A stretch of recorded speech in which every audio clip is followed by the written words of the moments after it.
Good evening, everyone. Welcome to America's Third Party. I'm David Sponheim, and today is Wasteful Wednesday. I'm all dressed up in my suit that I picked up for 50 cents.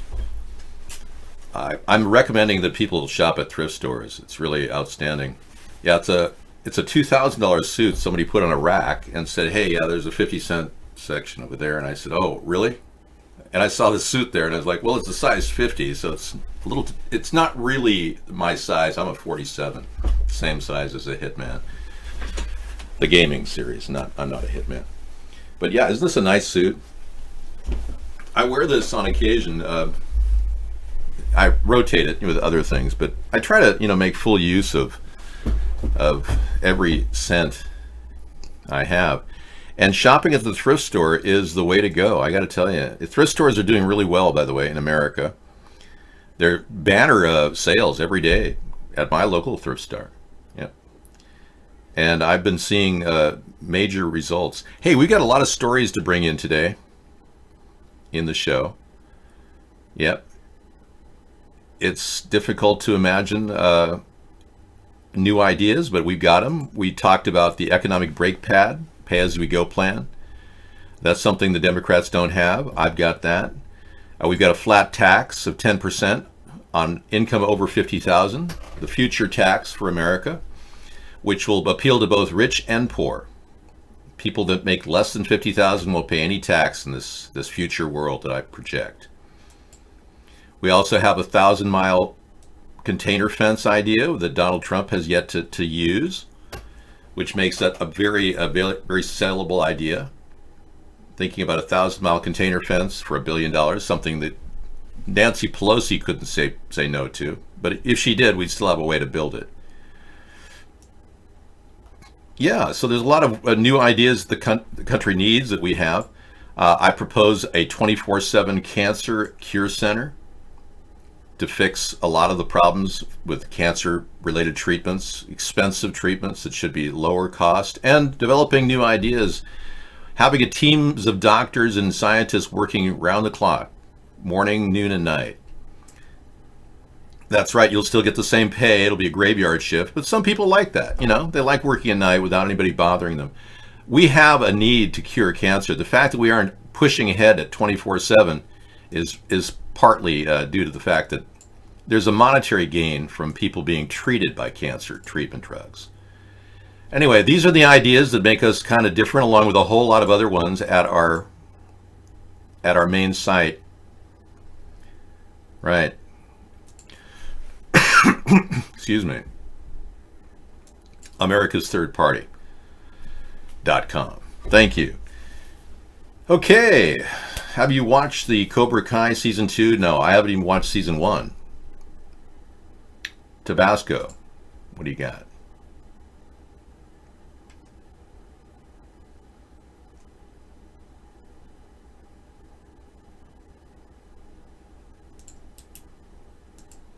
Well, whatever you have, it'll be opening up shortly. Can you show the peasantry how to make a tie knot? Sure, if you want, yeah. You simply open it, well, let's start with this. I'm doing the tie right now. It's a nice tie. Yeah, I got this for $2.96, by the way. Let's do this, yeah. We're dealing with technology, but tonight's Wasteful Wednesday. Don't waste your technology. Okay, so you have to have it lined up, so it makes an even turn. Make sure it's facing the right direction. All right. You put the smaller one up here like that, and then you go wrap around it twice, once, and then on the way through, you put your finger right here on the second turn, and then you go up through the hole, the crux of the tie, and then down through the fingers.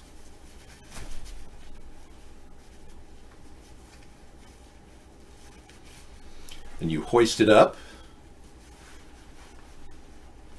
and you're done. It's like a double knot. I think there's ways of making more elaborate ties, but that's the quickest and easiest. Yes. Are you still talking about Ed Gardner? He died of lung cancer many months ago. Poor guy. He was a tough bird, man. But he was like 46 years old when he passed away, I think. He came in our show quite a bit. Yeah, he was on the street, homeless. He like many people, got about $770 a month. Yeah, that was disability for the average, basically disabled person. He had mental issues, and 770 didn't get him a house, didn't get him an apartment. He had to live on the street because his costs were just, he had acquired, I think, a taste for cigarettes, and that's kind of did him in. He ended up rolling his own, used this product called Bugler. I don't recommend it. Led to 4-stage lung cancer,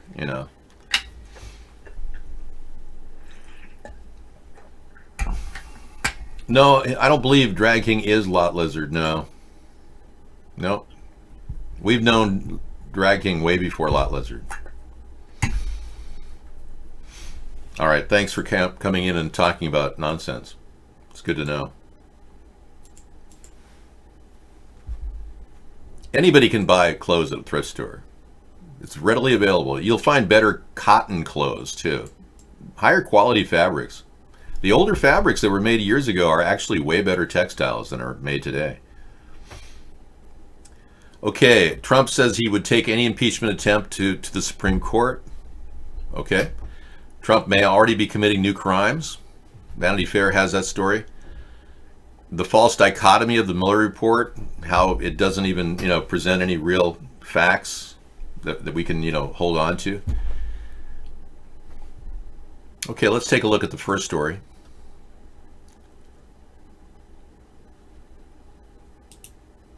Rights, Fourth Amendment. Partisan Democrat. We're calling them out meeting. I would first head to the U.S. Supreme Court. This comes as a major showdown is brewing between the president and House Democrats. Lawmakers want to subpoena current and former White House aides over their statements in the Mueller report, specifically former White House counsel Don McGahn. The House Judiciary Committee has issued a subpoena for Mr. McGahn, but the White House is fighting back, arguing they will exert executive privilege over his testimony. For more on that, let's bring in CBS News White House correspondent Weijia Jiang. All right, Weijia, why executive privilege? Well, that is their tool right now in order to block these testimonies from happening, in order to cover up any evidence that they do not want lawmakers to see. However, lawmakers are making clear that ship has sailed because they did not exert executive privilege before to withhold this information or to keep key witnesses from testifying. And so the argument there is that, you didn't use it before and it's too late now because we have a job to do. And as you've been talking about, as we've been reporting, that battle on Capitol Hill is only intensifying, and Democrats are still split about how to proceed. So the House Oversight Committee, the House Judiciary Committee, they want to do their jobs and present the full picture. And of course, it's very different to read a report that someone else wrote as a result of that person's investigation, rather to investigate themselves. And so they want a chance to look at those documents, to have a complete unredacted copy of the report, and to talk to key witnesses. And of course, Don McGahn may be the key witness. He's mentioned more than 150 times. And, according to the report and Special Counsel Mueller, the president asked him to fire Mueller, who was leading this investigation, and McGahn refused. Okay. So they have a lot of... Okay, so that's a key point. Donald Trump asked McGahn to fire Mueller. It turns out that the Mueller report reveals quite a bit more than we ever knew from the 4-page statement by William Barr, which is clearly he's working for other forces, not America. William Barr, I believe, is treasonous. But we do know that Donald Trump had McGahn, according to McGahn, he asked him to try to fire Mueller, which is completely illegal. Completely. The wig, I start at 9 o'clock. I'll be wearing a wig.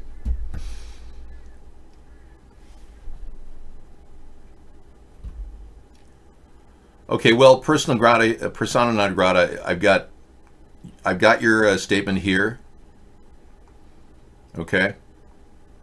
And you're talking about the censored, you're an insider on the level of censorship that's been happening. Persona non grata, we've actually got you. We've seen you in the T Rucker room. We've seen you in the Lot Lizard room. We've tracked your activities. You're not a credible person, but now you're claiming you are, and you're trying to speak out about the censorship that's been happening in our show. Okay, why don't you go ahead and put yourself out there, since you want to do it. All right, what is your statement, Persona? I mean, we're recording the show, so. Can you hear me, Dave? Yeah, go ahead. So our show has been censored by gang stalkers. Okay. My name is Alex Kuznetsov. Okay. Kuznetsov, as in Kuznetsov. Go ahead. I'm sorry. I didn't want to interrupt. Your name is Alex Kuznetsov. Okay. All right. I'm going to take your written word and copy it to a note That's file. Kuznetsov. Okay. I have your name here. Yeah. Anyway, tell me what you want to share here. I'm in the Ukraine right now. We're I fled 2 days ago. Okay. Go ahead. And essentially what's going on is there is a concerted effort to stop you from putting out your message. I know the entire operation. I actually used to run one of the groups that would attack your show nightly. Many of the people that used to work directly underneath me are in your chat room right now. I'm sure they're not very happy with me kind of letting the lid off this. My direct boss is Derek Skolikov. He is the one who runs essentially the operation in order to squash third-party kind of movements. They're the reason that libertarians can't gain traction. They're the reason that people like Bernie Sanders are pushed forward so that they can say crazy things, and it pushes everyone towards the two parties. Mm-hmm. Good. I know who T. Rucker's boss was. His name is Yuri, and I'm pretty sure his last name is Vasilyev. I'm not 110% sure. I'm originally an American citizen. My family is of Scottish and Russian descent. Okay. It's, Okay, just let me interrupt right now. Essentially, was shown that no one. Go ahead. Great. I just wanted to verify this is a live encounter. We're not listening to some recorded message. Okay, continue. Your Irish descent, etc. Go ahead. Sure. I'm Irish and Russian. My family moved to Russia when I was very little, when I was about 8 years old, 7 or 8 years old. I originally was tapped because I used to work in the information technology sector. I worked for a large Russian ISP, and I understand technically how the operation goes to shut you down. What happens is there's actually a station that sits just outside your internet service provider. This is how they shut off your internet. This is why the show cuts out. This is why your viewer numbers don't get displayed properly. Right. They don't have anyone inside your ISP. This is all stuff that happens on the level above your internet service provider. Your internet service provider probably has no idea that any of this stuff happens, which is why if you call them, they'll tell you that everything's absolutely fine, because it's from your ISP to you, there's nothing in the way. But from your ISP to the rest of the world, there is something in the way. That's exactly how you're being censored. Interesting. I'm a little worried about my safety. It was shown to me that I am not a valued member of the team, despite many years of hard work and dedication. I was told that I would essentially be thrown under the bus, and that if the operation was ever exposed, that I would be somebody who would be going to jail as a team leader. Right. And so I packed up all my stuff. I moved to the Ukraine. I took a small fishing boat. I paid a guy a decent sum of money. I used to be paid very, very well. Six-figure American income, well, very, very well. So I paid someone to ferry me to the Ukraine via sea. and I decided that I was going to come clean. I've had enough of it. I'm Okay. not going to be prosecuted in Russian court or American court. It's not going to happen to me, and I just want to say, man, I'm sorry for everything. Hey, I appreciate you caring enough to do this. And obviously, there was a tipping point when she decided you weren't going to play their game and just reveal this. Now, to verify, you were in T. Rucker's room and Lot Lizard's room at various times and have chatted, and you will admit to that. That's correct. Okay, so his cover story matches our intel.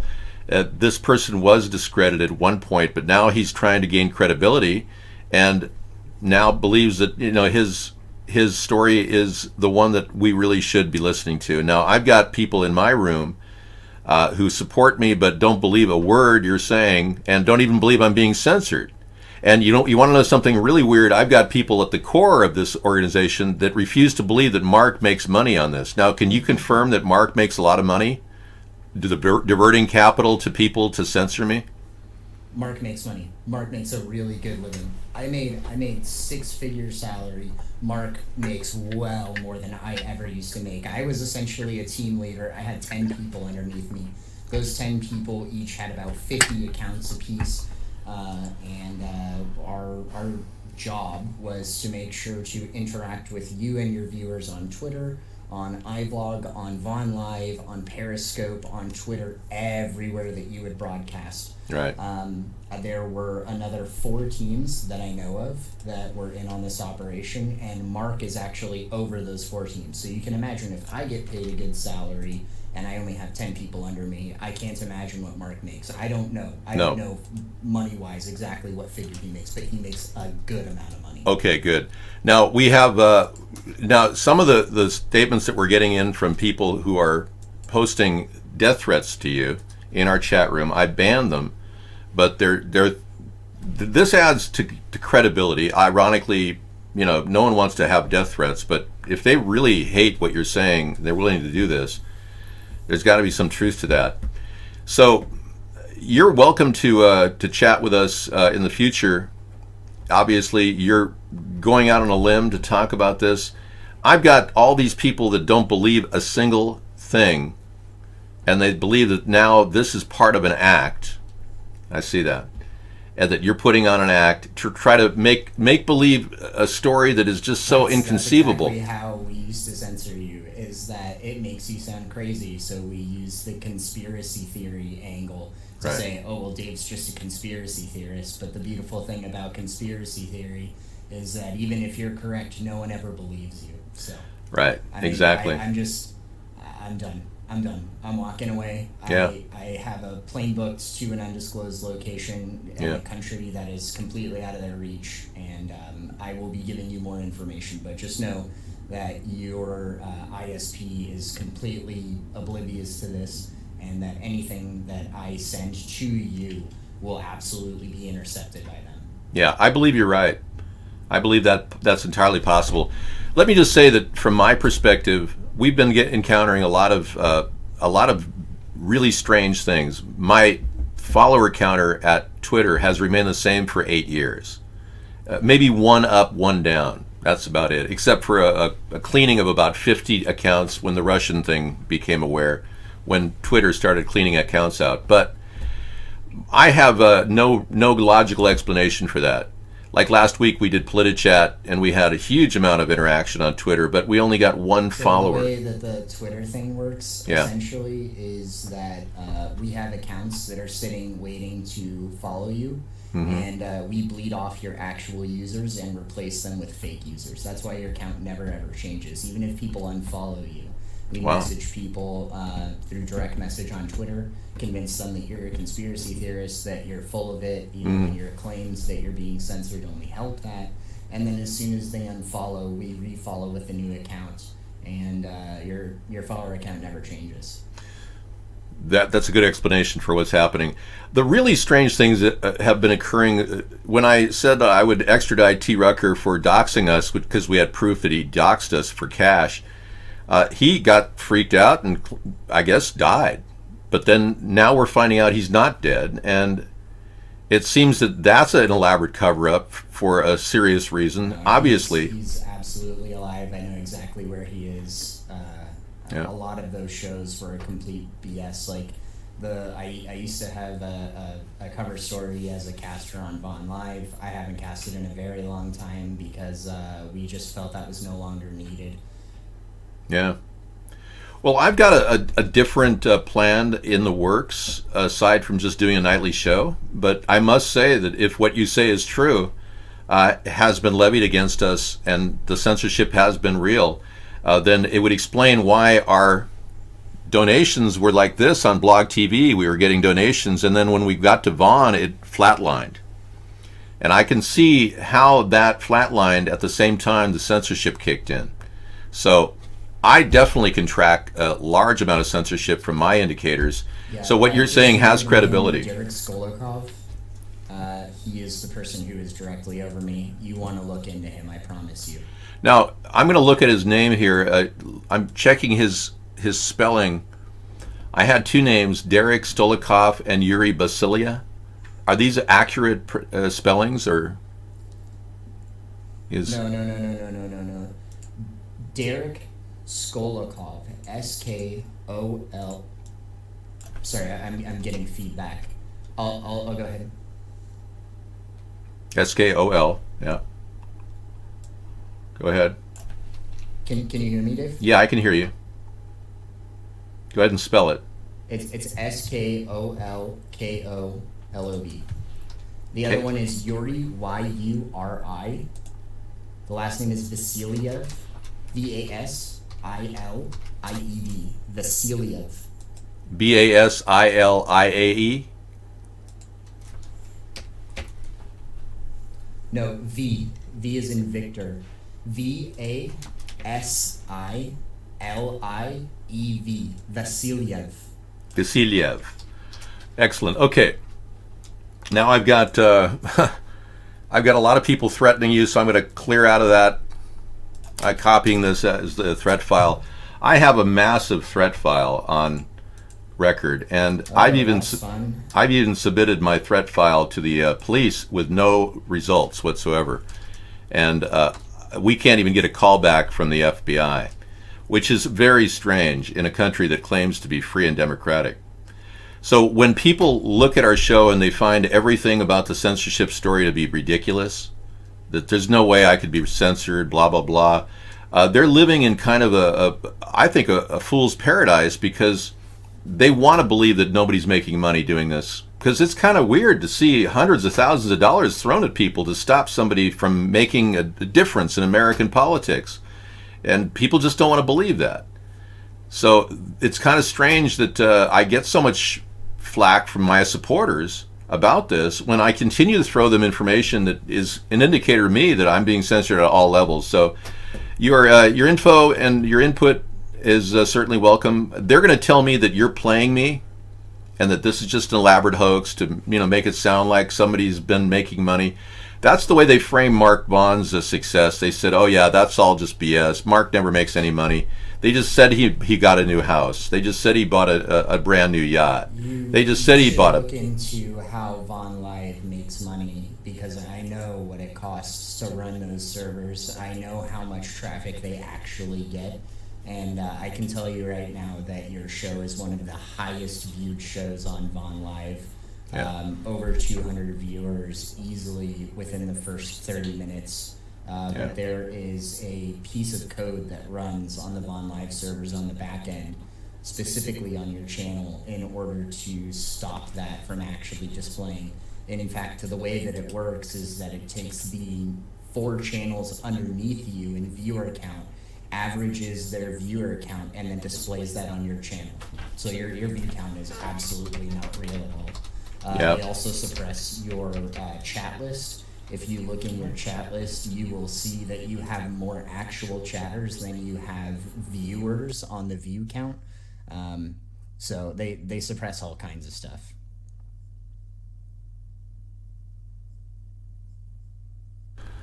All right. Well, thank you very much, Persona Non Grata. We're going to be welcoming your input in future times, but if you want to just back out for now, you can.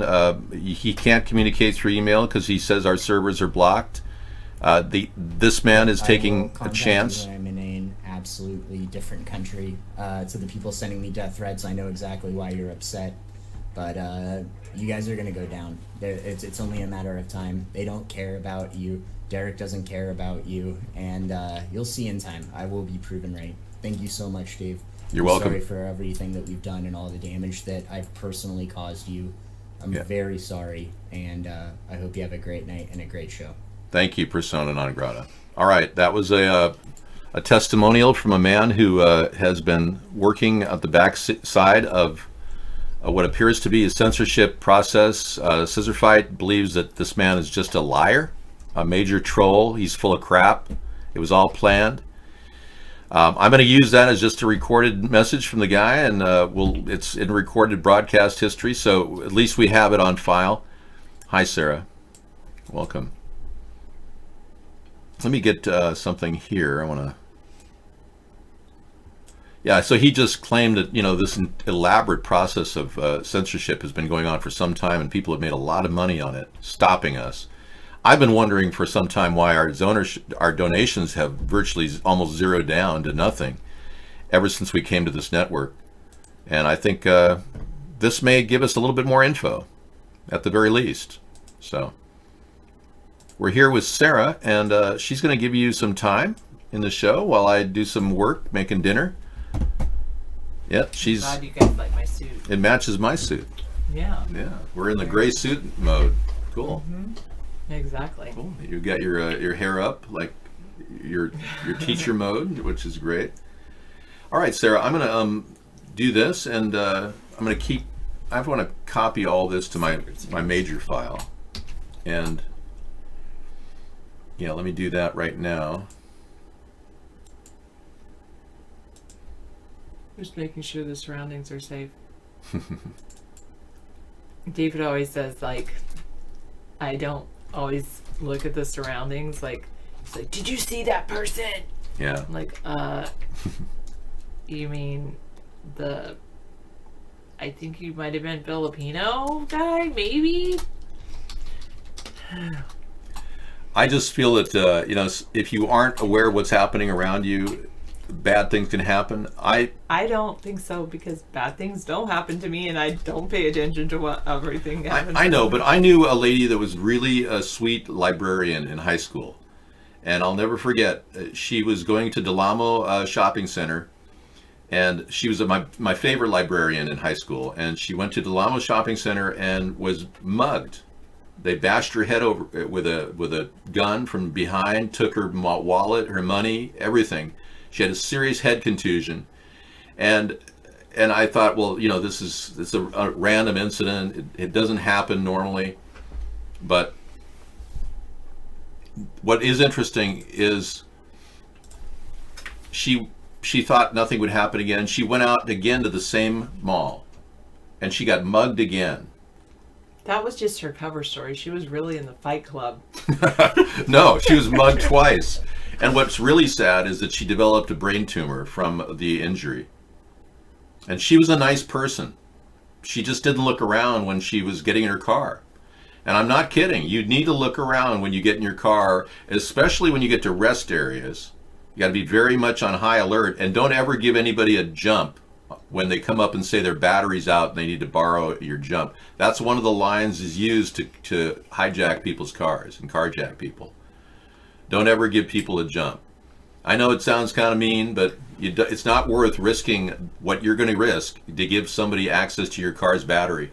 I definitely. Situational I know awareness, yeah. about situational awareness, but that's what I'm talking about. David always says, I don't have the.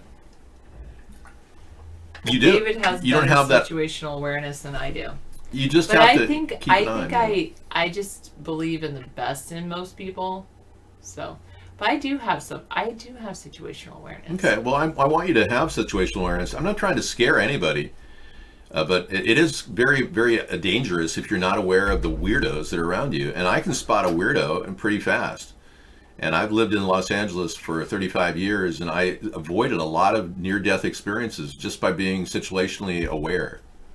So, hey, thank you. I'm going to be back. I'm just going to save this file. We've got lots of people disbelieving what that man just said, but I've got lots of people believing it too. And I'm still making my assessment on the whole situation, but I'm convinced that people are being paid to censor us. And I'm also convinced that the indicators to me are solid. The fixed follower count at Twitter for 8 years, when we've done over 30,000 hours of broadcasting, directing people to @third-party, that's weird. The fixed subscriber count on YouTube after we've just done 5 PolitiChat shows and we saw lots of activity and we only see one person, pop up on Twitter. So YouTube counts are frozen. It's just weird. It's very strange. Ever since 2008, we've seen lockdowns on all our counters. All right. No, I don't do anything like that, Drag King. What you see is what you get with me. I'm a super nice person, very thoughtful. I love math, and I like my red wriggler worms, trout worms. I like to save, thanks every little star. I like to, save trash from going into the landfill. The pin on my suit, I got it from David's mother. I always think of it as like a atoms, like the nucleus of an atom with all of the electrons swirling around it.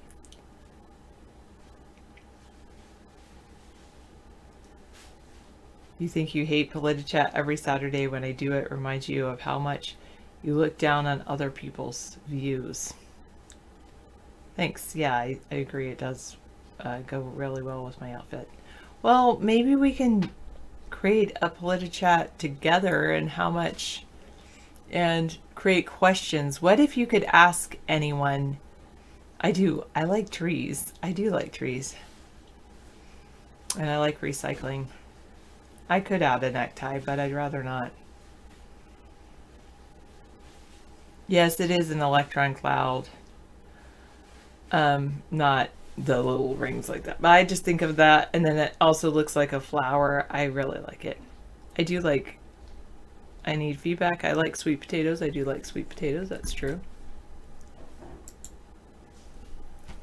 I am working on what we should do for PolitiChat for... Well, I was so going to be done. I do like a bolo, yeah. I remember this teacher of mine. He wasn't my favorite teacher, sorry, but he was strict. Anyway, you'd love to host a PolitiChat. Why don't you go for it? Conservative for life.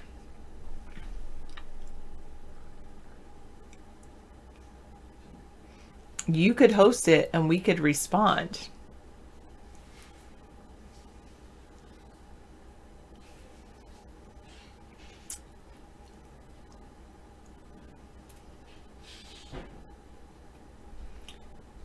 Why am I dressed the way I am? I dress like this for work.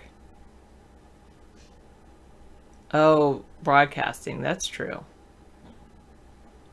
Well, you could do the questions on... I'll do the... You don't have to broadcast. If you post the questions on Twitter, you know how to do Twitter pretty well. So you think of the 6 questions. It's 1 question every 10 minutes.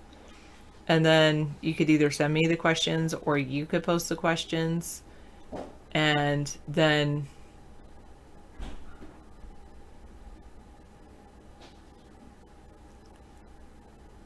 and then I'll host them like I do. I just, put up the PolitiChat hashtag, make sure every question has that PolitiChat hashtag, and then I'll do the casting and I'll do reading the questions.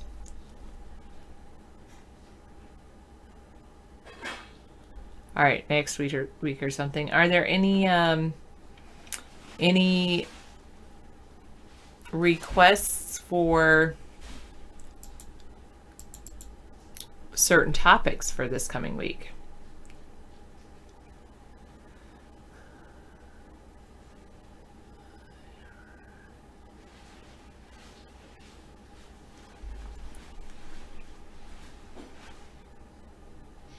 You know,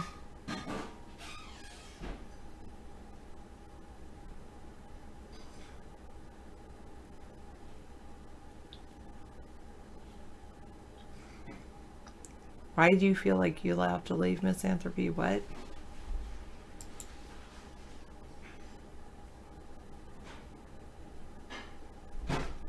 Why do I have to be 18 to see what you posted? You know? I really don't want to look at him, Drag King. Thank you. I mean, he's a friendly enough guy, and he's fine. Okay. Oh, Tent City Solutions, healthcare. I'm going to ignore you, Chippy T, for... What do you mean bait you? Who baits you?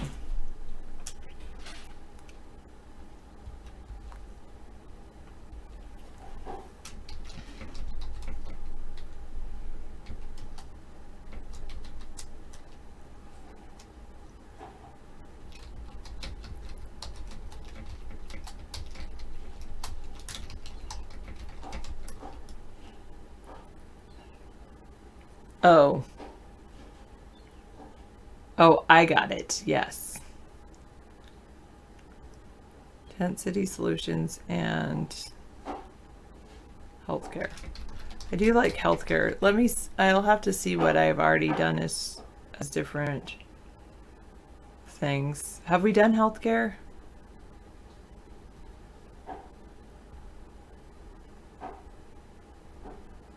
The issues, felons being able to vote. That's just one question. Can you build 6 questions off of that? It's like a yes or no question too. What is more important, healthcare or the economy? Economy, maybe, as a topic. Okay, maybe economy. The economy is kind of an interesting one, especially in this electronic one. Taxes, that kind of goes and ties in with the economy.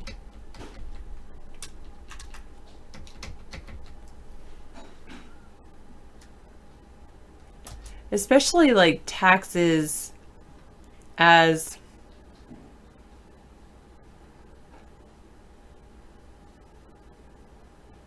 you say, harmonizing taxes between states. That's a subtopic within taxes.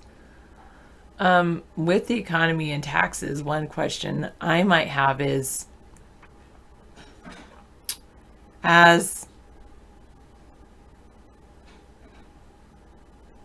we did automation, but as automation leads to less workers needed in the economy, how do you fund government since income taxes would be lowered, yeah. I'm going to write that question.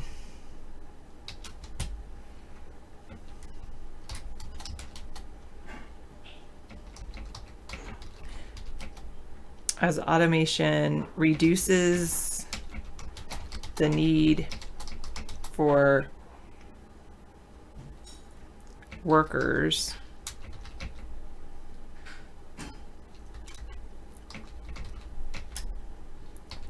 how would the government be funded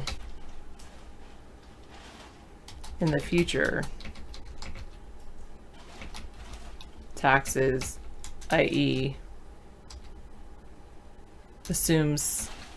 assuming income taxes will become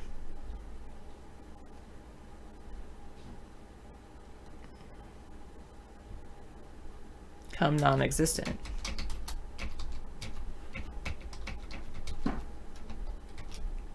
Or not, yeah, exactly. Okay. Tax maxed out credit tax. Tax on tax, simple tax forms. Put a tax in David's chair.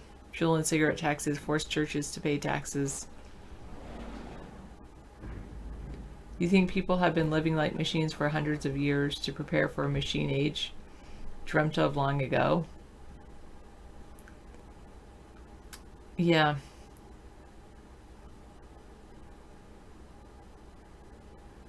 I wonder, I'm trying to take your question wonky leaks and change it to from a yes or no question into a more you're a CPA, right? Conservative for life.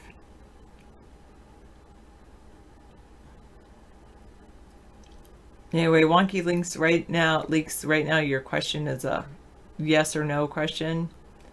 And I want to change it into into a more open-ended question. Why have people been living like machines for hundreds of years? To prepare for a machine age dreamt of long ago. I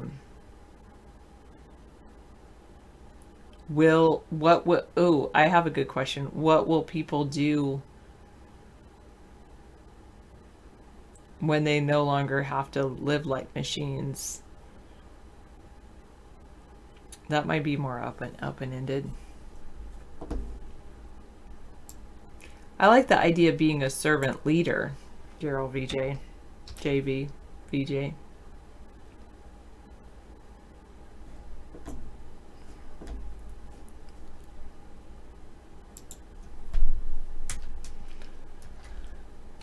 Art and invention.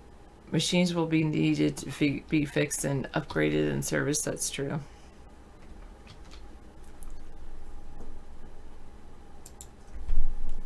How will people... I did an automation a couple weeks ago, but all my questions are going toward automation. How will people spend their time when they no longer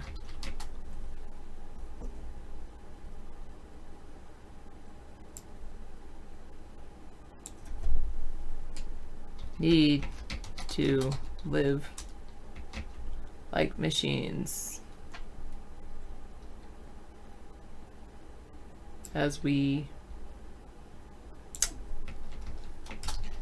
prepare for a machine age dreamt of long ago? That's a good one.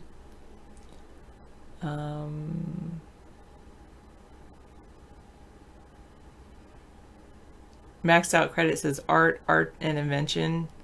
I have to say, I've been watching Shipping Wars. I really do not like big art installations.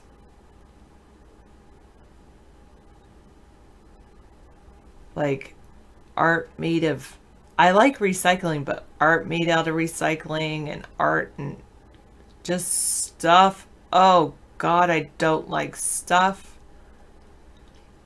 The more stuff I get rid of, I so love just cleanliness and clean lines, and just less is best.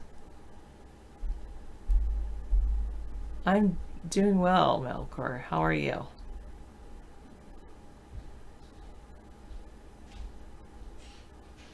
Well, you know, dirt belongs in the worm bin. Compost belongs in the worm bin.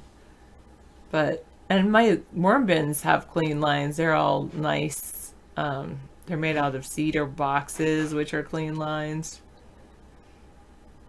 And I mean, I know like nature is not clean and doesn't have clean lines and things like that. But yes, the problem with composting meat, the only problem with composting meat, it can be completely composted because worms, especially with red wriggler worms, they are not vegetarian.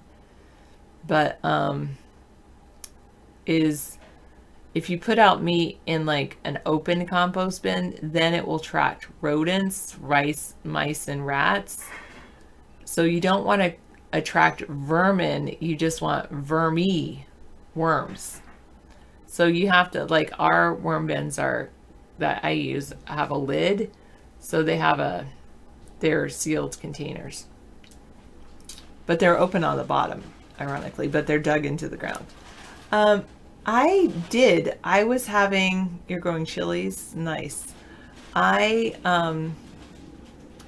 was like really happy on Monday, and then last night I was just like a little down because I was stressed out because I was dealing with some issues. And then today, all of the issues that I dealt with were either resolved or put to the next person to take to the next step.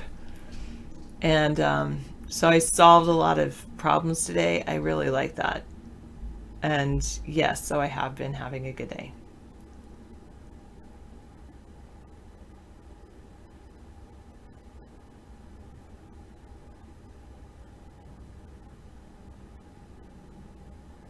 I don't know if I did, Mad Dog.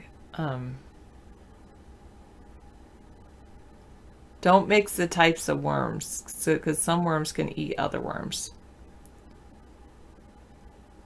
Mice dig tunnels underground all winter so they can move around to avoid deep freeze. Oh, probably true. Good night, Conservative for Life. Yes, have a great sleep.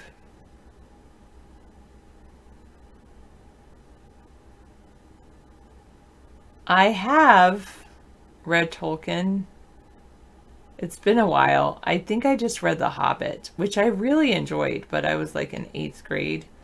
I haven't read that, is it Melkor and whoever book? I haven't read any Tolkien lately. You made metal wheelbarrow handles out of the junk you had laying around. That's good.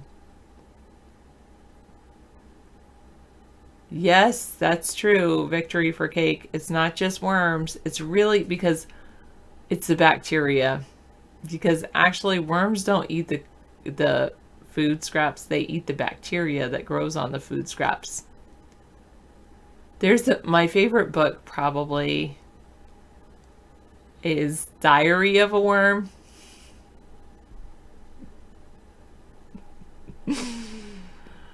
Oh, goodness. It's true. It's a great book.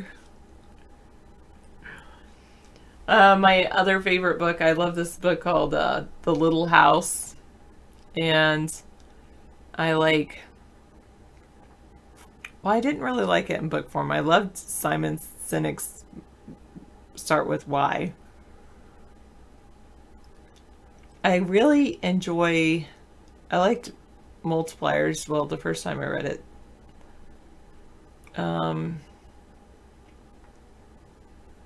Move Your Bus is another good book. Another good book is Good to Great, Built to Last.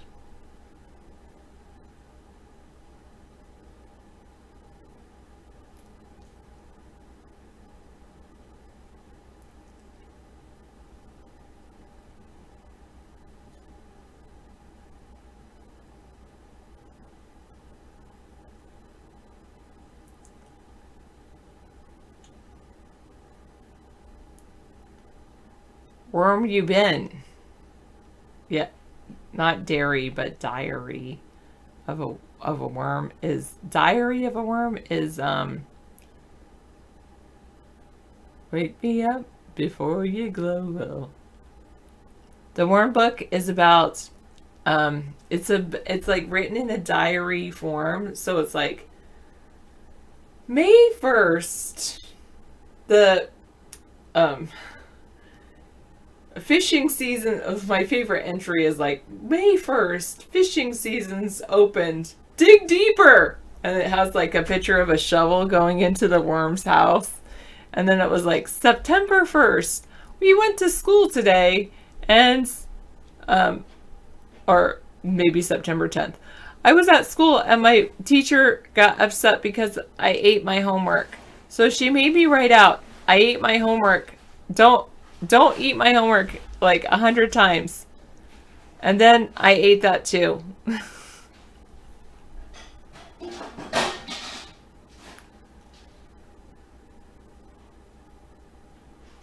Consolidating your stuff junk feels the best, maybe, but I'm just not an artist. What do you call a worm with no teeth? Oh, gummy worm. No, it's from the perspective of a worm.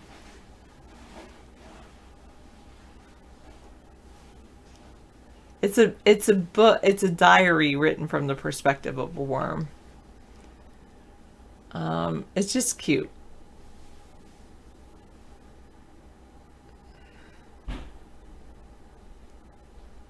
There's a cat. I love that big calico cat. My goodness. And that cat loves you. It's like, I've got my pillow. 4 paws.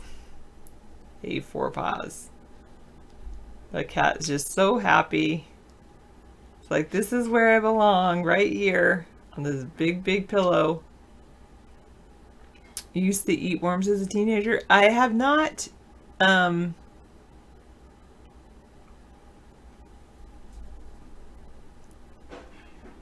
Hello, my beautiful cat Fluffy. Oh, thank you, Scissor Fight.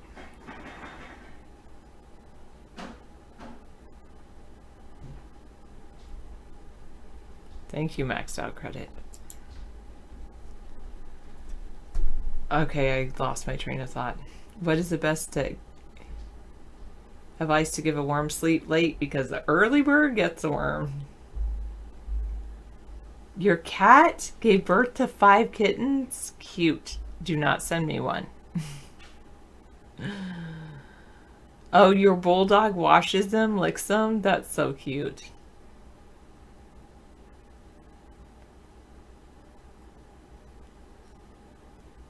You're in a way right, Wonky Leaks. Obviously, it was written from another. Well, never mind. Obviously, worms don't write, but.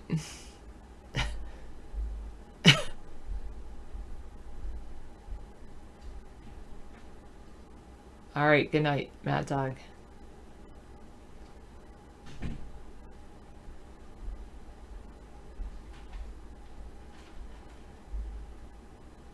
That's cute, Melkor. Very good. What did the woodworm say to the chair? It's been nice gnawing you. That's cute. Any other questions we want for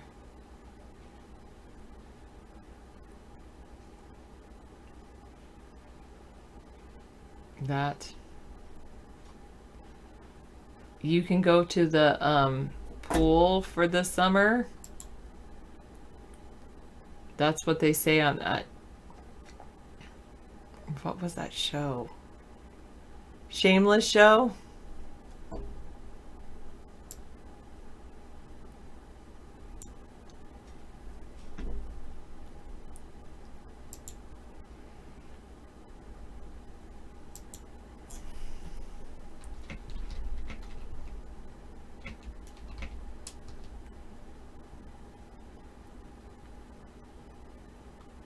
How are you cast into the void? Or is that a whole nother story I don't want to go into? Oh yay, I'm gonna log in. Excuse me.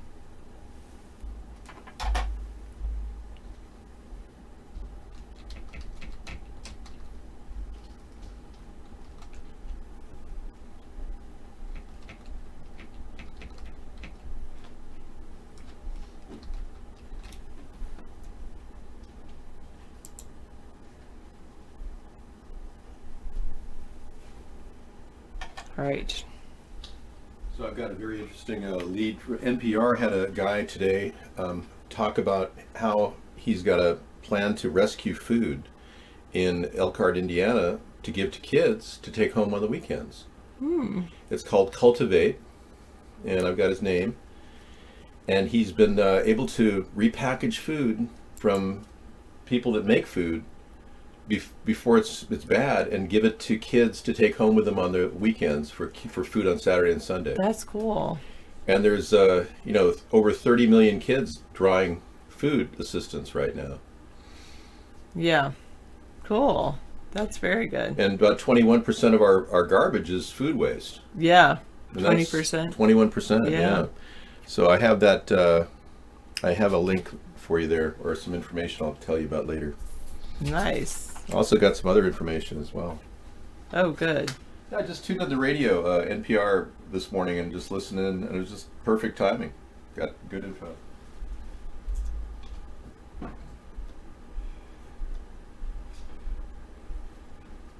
What are 5 of the jobs you've had throughout your career?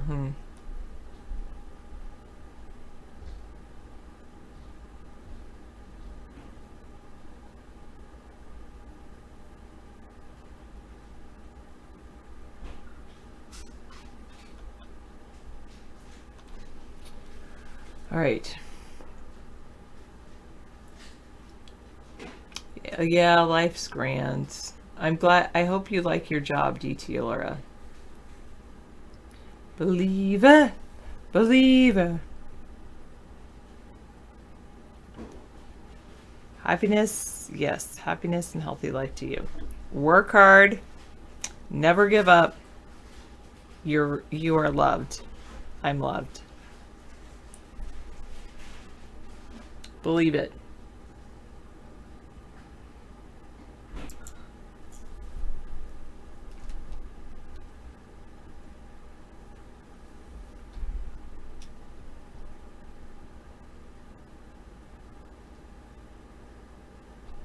Okay.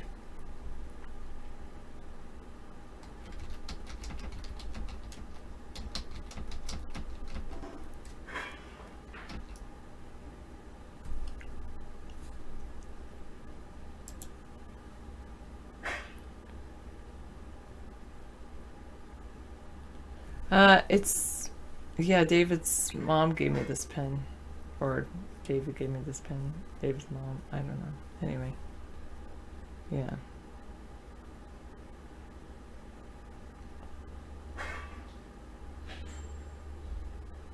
Five jobs. 1. You're so funny, maxed out credit.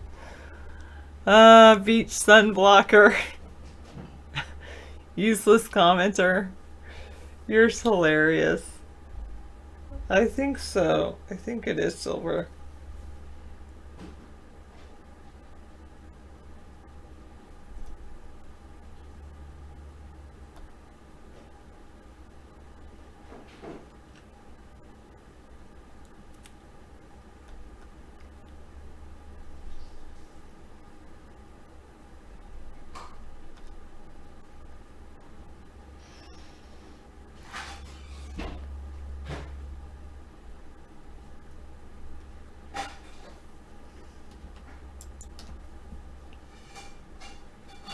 Nice.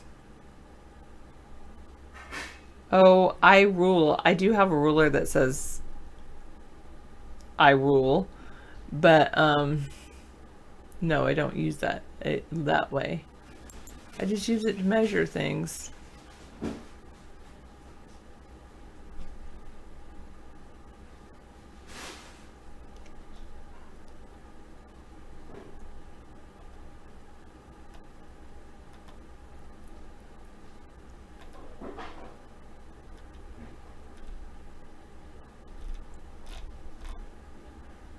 Why doesn't it have in here? It just like, I don't like that. It's just, oh.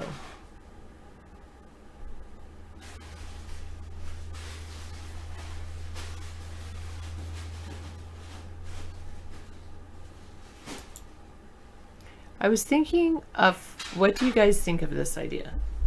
On my Twitter account, US Third Party, I was thinking of following all of the presidential candidates.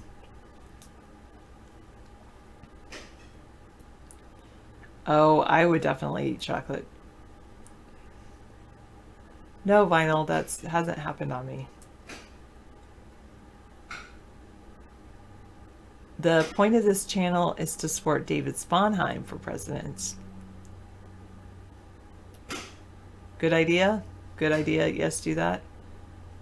Even the third-party ones? Yeah, I suppose so. Well, I'm going to start with the list on times.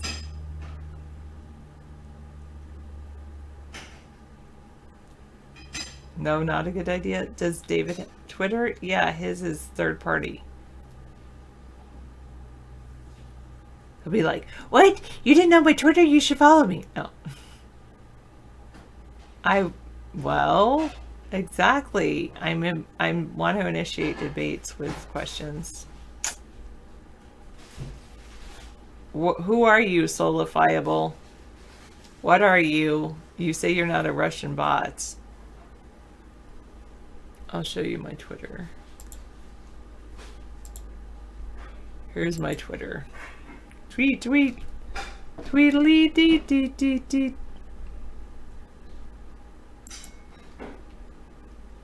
If I tell you...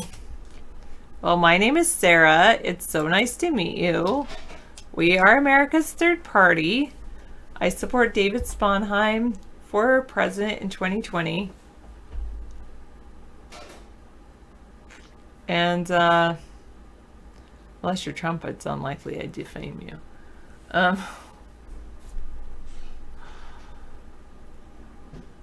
And we're centrist, fiscally conservative, socially liberal. I'm the worm queen, you fool. No, I'm just kidding. You're not a fool. Better than mine, Vinyl. Better than mine.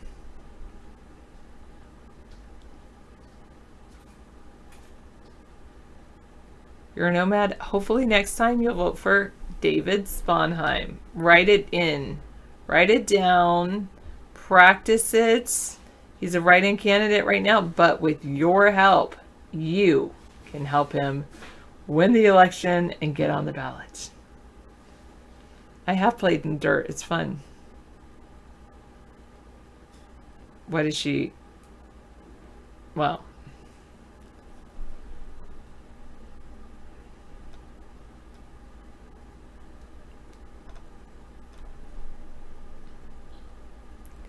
All right.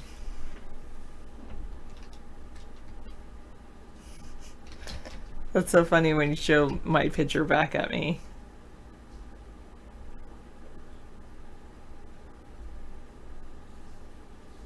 No. Why would you say that? That's just so rude.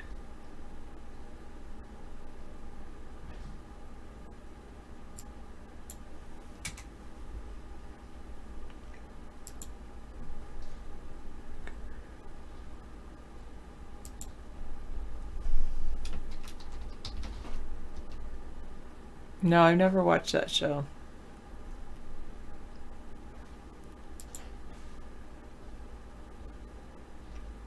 Workers are creating massive wealth. Why are corporations hoarding it all? By Cory Booker.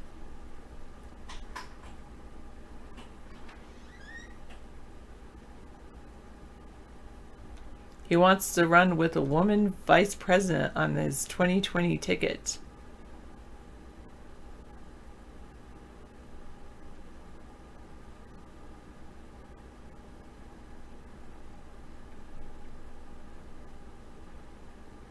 And he released 10 years of tax returns.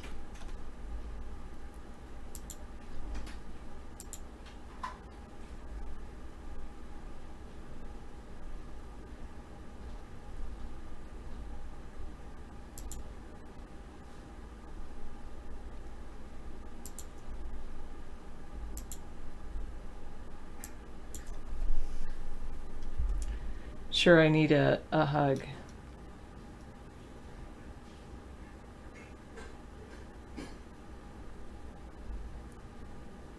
Thank you. Thanks for the hug.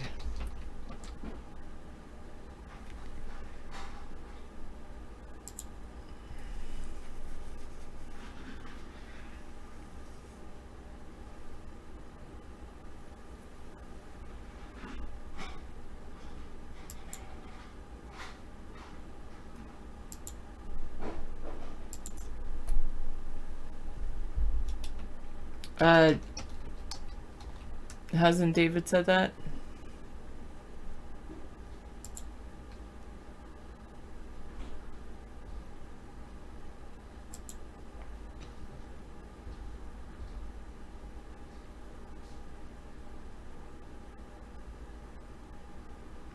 Like a puddle? Yeah.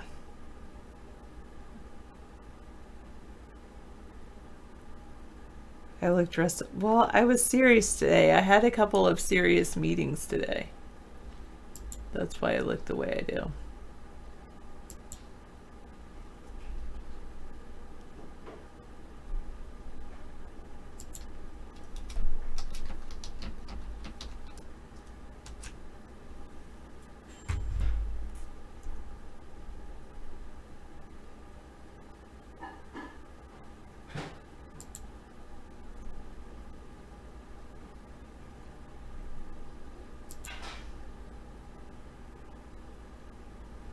I don't have any. Well, I guess there are shoulder pads in here. Why not? How he did it, I like wearing a suit every once in a while.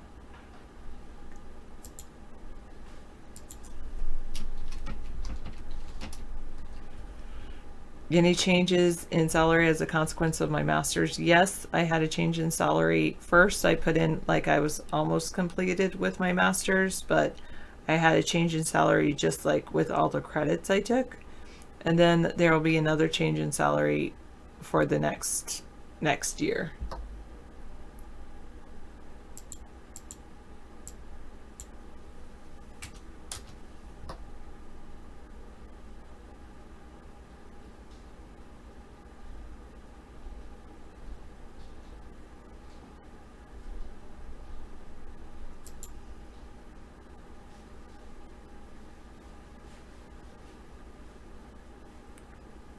Yeah, thank you. Good meetings, about time, yeah. I have a lot of exciting things happening in my life recently. I think 41 is a good year.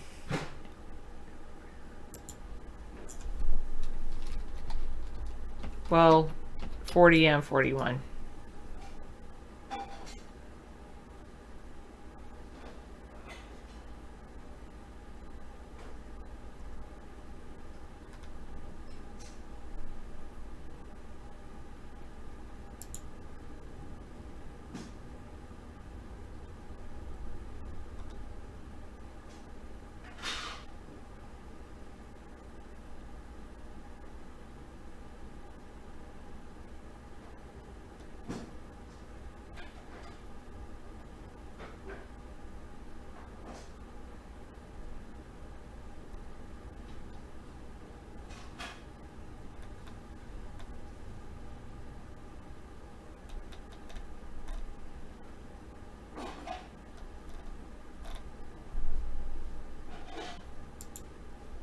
Okay.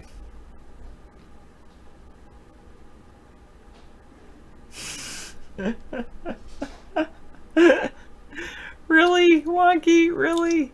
Good night, maxed out credits. See you later.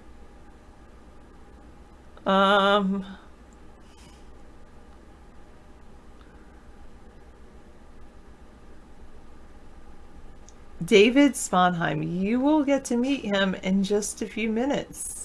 I'm glad to know that there are new people on our show. He's someone who's been doing this show for a very long time. I know that, you know, you're a first time viewer, which is kind of nice.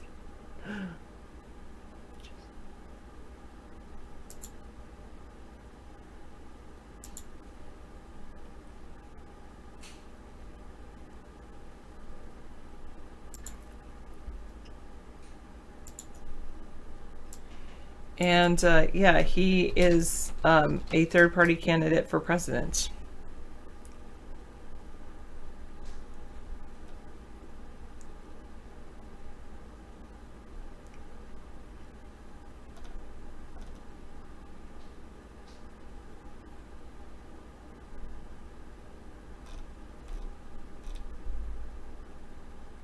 Well, I wouldn't go that far, Kamala Harris.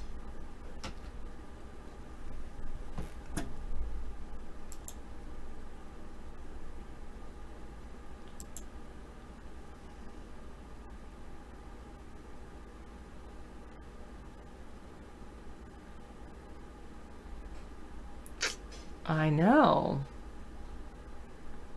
He's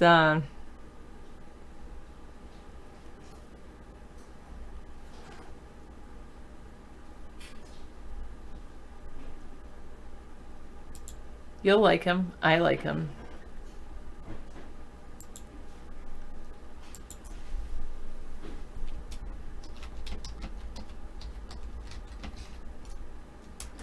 Thank you, Teleblaster.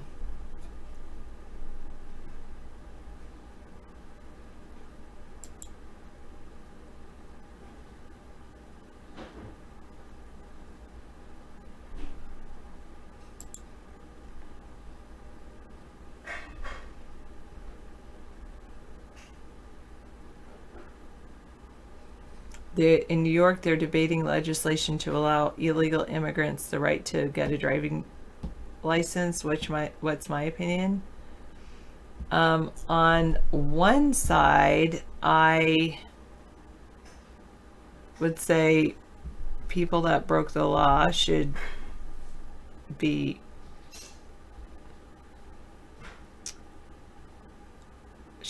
do criminal there should be justice. But then on the other side, I say, well, if they don't get a license or don't get insurance, that's worse. So see it from two perspectives. I probably lean more toward the side of let them have the license. I mean, but then if you let them have the license, they use it as a government issued identification and use that to try to get a job. And it's a good question. Thank you for loving me.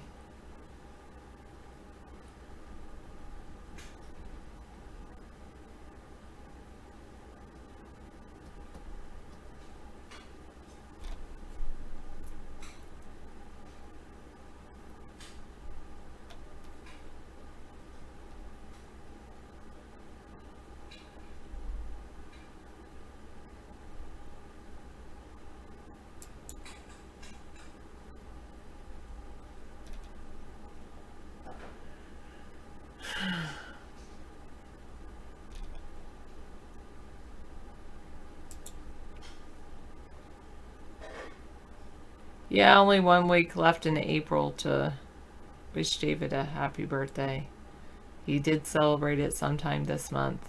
I'm not telling you when, but yeah, it's been a great month for David.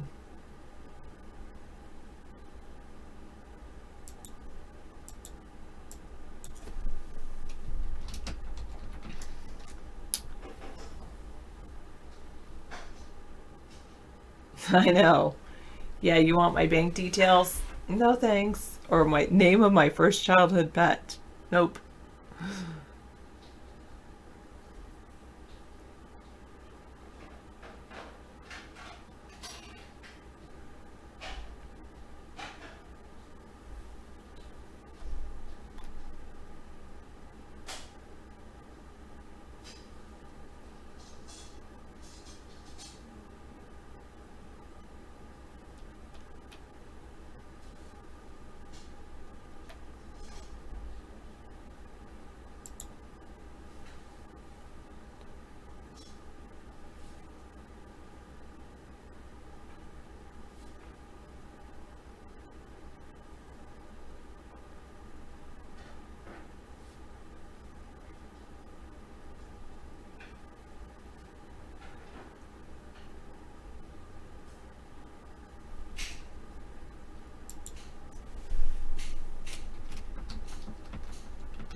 Okay.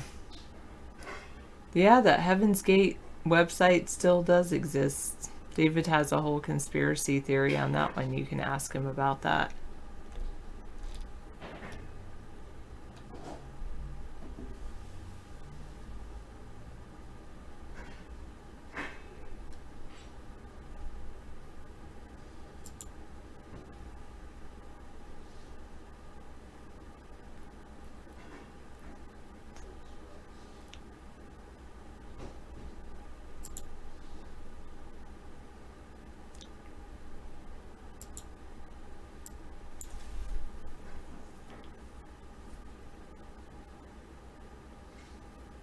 Heaven's Gate, you wrote a song about that in high school? Wow. Do you know that have you heard the conspiracy theory about that solidifiable?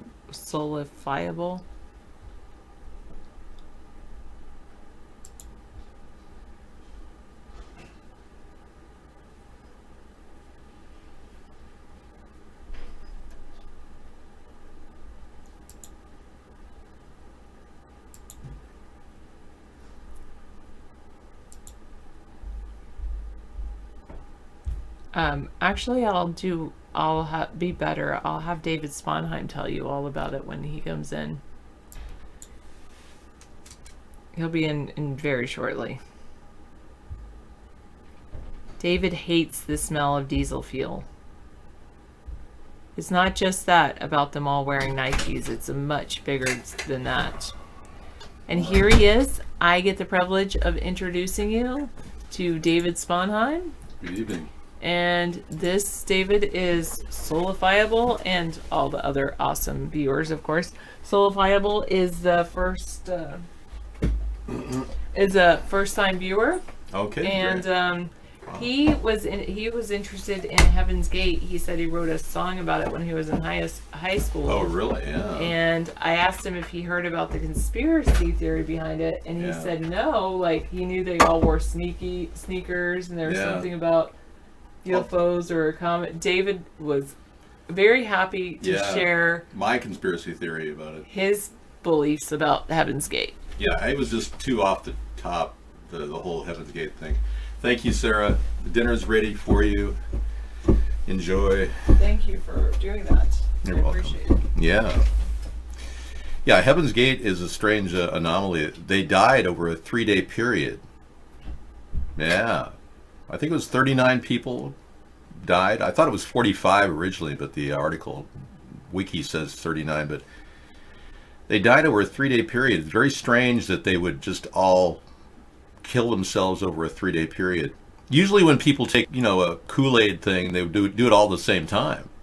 And, there's even questions about Guyana being an experiment the CIA conducted in mind control, and how not everyone killed themselves in Guyana either. But my theory about the Heaven's Gate group is that they were all Fortran was the early, and BASIC were the early codes. They were all experts at that. And there's a unique anomaly about the website. When you go to Heaven's Gate, it's still up and running, and it's one of the fastest sites on the net. And when you go to it, let me show you how fast it pops up. Here I've got Heaven's Gate and ready to enter, and I go enter. Boom. It's there. It wasn't in memory. Okay. Yeah, hello, can I help you? Yeah, anyway, this site had a 55 kbyte file in it. Oh, Rolling Stone has a story? Yeah, I think I've read that. This had a 55 kbyte file in it that was missing after they died. And it turns out that the website had a suicide clause in it, in which prior to their death, they had said that they would never ever kill themselves. It was a suicide clause. It was a 55 kbyte page declaring that everything on the site was fictitious. And it was a suicide clause. Well, when they died, the disappearance of that 55 kbyte file was noted in archive.org.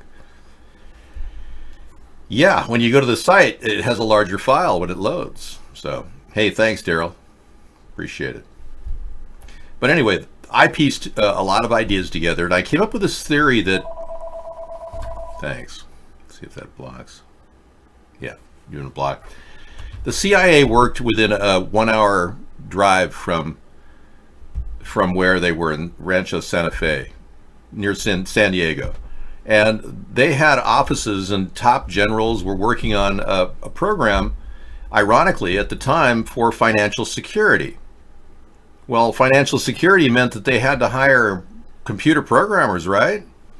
You know, the original financial security was based on a 128-bit encryption handshake that computers make when they greet in cyberspace.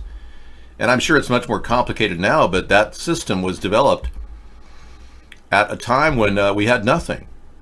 And no one ever heard about the programmers. There was never a mention of whoever did the programming for the Pentagon or for the CIA and who developed our financial security on the internet. So my theory is that these guys and ladies were working diligently to undercover on a project that the government told them they had to pretend to be, you know, whack jobs in order to justify all these people meeting in a suburban track home. So it was a cover story. That's my theory. And that they were all killed because obviously they knew too much. There's not much more to the theory beyond that, other than the fact that they all did die over a 3-day period, which is very suspicious. Yeah. 128-bit encryption. Whatever kind of house it was, track homes, Rancho Santa Fe house, whatever. Look it up. Thank you. There's got to be track homes in Rancho Santa Fe. There are track homes all over the entire world. Well, not really. In Rio de Janeiro, I don't think they have any. They just have dumpsters. Oh, somebody got through. Certifiable? I don't want to take your call. If you're certifiable, you're the last person I want to talk to. Anyway, long story short, who knows what happened to them? Who knows and who cares? Hey, Donald Trump is failing to report his IRS. Basically, the IRS failed to meet congressional deadline for Trump's tax returns. So somehow Donald Trump may be misusing his office to slow the IRS down now. Even his attorneys are using every means possible to hide his tax returns from anyone seeing them. So apparently the real meat in this obstruction charge would be the tax returns. The smoking gun that Donald Trump wants to absolutely never show us. Even though he said during the campaign that, oh, I'll gladly show you my tax returns, no problem. For 10 years, no problem. Total lie. And now the IRS is delaying. The U.S. Internal Revenue Service on Tuesday failed to meet a congressional deadline for turning over Trump's tax returns to politicians in the United States, setting the stage for a court battle between Congress and the administration. I guess this is the battle that could go to the Supreme Court. Does Donald have to show his tax returns, even though he said he would? Concordi. Donald News. What is wrong with this president? How dumb What if Fox News covered Trump the way it covered Obama? That's pretty funny. Let's watch. is he? The purpose of a journalist is to hold people in power accountable. Now we're going to vet the president. We're going to talk about his vacation, his golfing. 2 golf outings for the president cost $2.9 million. That alone is amazing. Should a president, the leader of the free world, be on a social network tweeting? No. He's kind of a celebrity president. He's kind of like Ryan Seacrest. This is a president who does not really know what he wants to do. He simply Oh, Ollie, and you really know what you want to do? wants to be popular with everybody, every audience before which he stands. I can't believe these people even draw a paycheck. Unreal. The old guard of the New World Order. The people that stand behind the status quo, standing in our way on the news. And if only they showed Donald Trump in the same light. I agree. It's pretty funny, Concordi. I'll play that later in its entirety. Yeah. I've been there. It's in Mansions. Google it since you told me it's in pending litigation. Oh, you've been there? Really?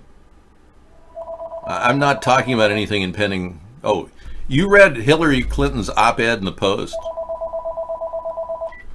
Yeah. Jesse, I don't want to talk to you, Jesse. No, I don't know. You people sound like a bunch of real weirdos that call in.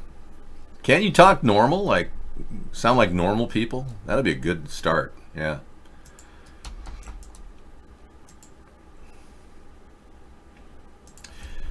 So, you're saying this is fake news? This makes our host look dumb? Oh, wow. Well, Solifiable was playing Sarah pretending to be a real person, and it turns out he's just one of these trolls that thinks he can just attack our show. So I basically got rid of him. Yeah, I should have known. Yeah, it was kind of pathetic how somebody would talk about my conspiracy theory out of the blue. He had to have been a previous viewer. I know. So talking about conspiracy theories is not in any way violating the law, nor should you feel like it's wrong to talk about them, because conspiracy theories do lead to discovery.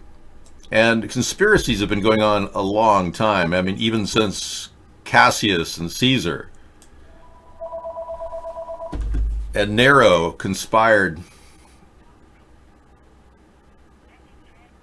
Oh, okay, that sounds like a normal person. Okay, yes, go ahead. What can I do for you? I can't hear you. Right? Could I get you a little bit of a better? Yeah, it's going to be difficult for you to get close to anything remotely like a normal conversation. We're watching live in Copenhagen now. Congratulations. Thank you, everyone. Aquamex, thank you for assisting us getting our word out there across the globe. As you know, I've been absorbing all kinds of crap in terms of Trump. But we still have to get to the Trump stuff later, because I usually kind of wind down at the Trump hour. You know, I'm in a long broadcast every day, so I have to actually talk about other news. We got all kinds of, closers that we do with Trump in the evening, right before the at 10 o'clock hour. Google is accused of sabotaging Firefox yet again. Can you believe this? Google will not play fair. It seems Google doesn't always play fair. It's no secret that tech companies with competing products aren't adverse to using dirty tricks to get ahead. According to a former Mozilla executive, it's something Google has done for years, intentionally sabotaging Firefox to increase Chrome's popularity. Jonathan Nightingale, former General Motors, a general manager and vice president of the Firefox group at Mozilla, revealed all on Twitter over the weekend. He writes that Google was the company's biggest partner during his 8 years at Mozilla. Our revenue share deal on search drove 90% of Mozilla's income, he tweeted. But Nightingale claims Google used underhanded tactics to ensure Chrome stayed ahead of its rival. Wow. When Chrome launched, things got complicated, but not in the way you might expect. They had a competing product now, but they didn't cut ties, break our search deal. Nothing like that. In fact, the story we kept hearing was, we're on the same side. We want the same things. Nightingale says that while Google individual workers believe both companies were on the same side, the organization itself didn't see things that way. Google Chrome ads started appearing next to Firefox search terms. Gmail and Google Docs started to experience selective performance issues and bugs on Firefox. Demo sites would falsely block Firefox as incompatible. I saw that happening in real time. All of this is you're allowed to do is to compete, of course. All of this is stuff you're allowed to do to compete, of course. But we were still a search partner, so we'd say, hey, what gives? And every time they'd say, oops, that was accidental. We'll fix it the next push in 2 weeks. These so-called accidents happen hundreds of times, and Nightingale doesn't believe Google is so incompetent as to keep making mistakes. Each time one of those issues arose, Firefox lost users to Chrome. Tactics like this is exactly what's driving the underbelly of corruption on the internet. Mark Zuckerberg, and we just found out, is engaged in some pretty weird things too with Facebook. It just gets worse and worse for him. You know, he lost 1.5 million text files of various new users, people that had been burned in the last reveal, and then went ahead and started a new username and password were just revealed in a text document to a lot of employees. And almost everybody who signs on to Facebook is an open text file to about 20,000 Facebook employees. It's crazy. Now, Al-Qaeda, ISIS, Boko Haram, Al-Shabaab, there are hundreds of terrorist organizations who are inspired by and followers of this ideology.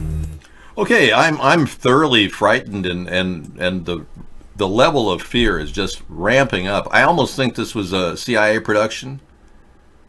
Tulsi Gabbard, 37,000. Yeah, it's almost like they're trying to ramp up our hatred of Muslims again. You notice that? I'm calling this, I'm just throwing it out there, but I've got a name for what this is. Yeah, I know you do, Dave. What is it?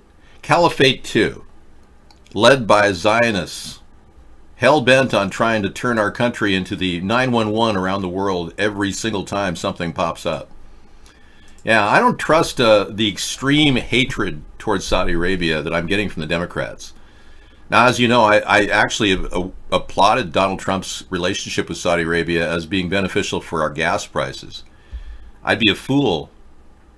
Well, she seems like a nice lady, but I'd be a fool to suck up to the idea of a woman like her representing the Zionist elite state run by Jewish AIPAC organizations turning on Saudi Arabia. It just doesn't make sense.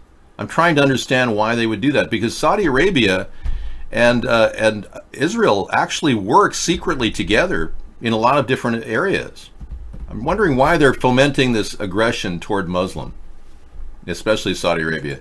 I don't see where it's going to go. Tulsi Gabbard is going to cost our country probably an extra couple bucks a gallon on gas with this rhetoric. We don't have any proof Jamal Khashoggi even died.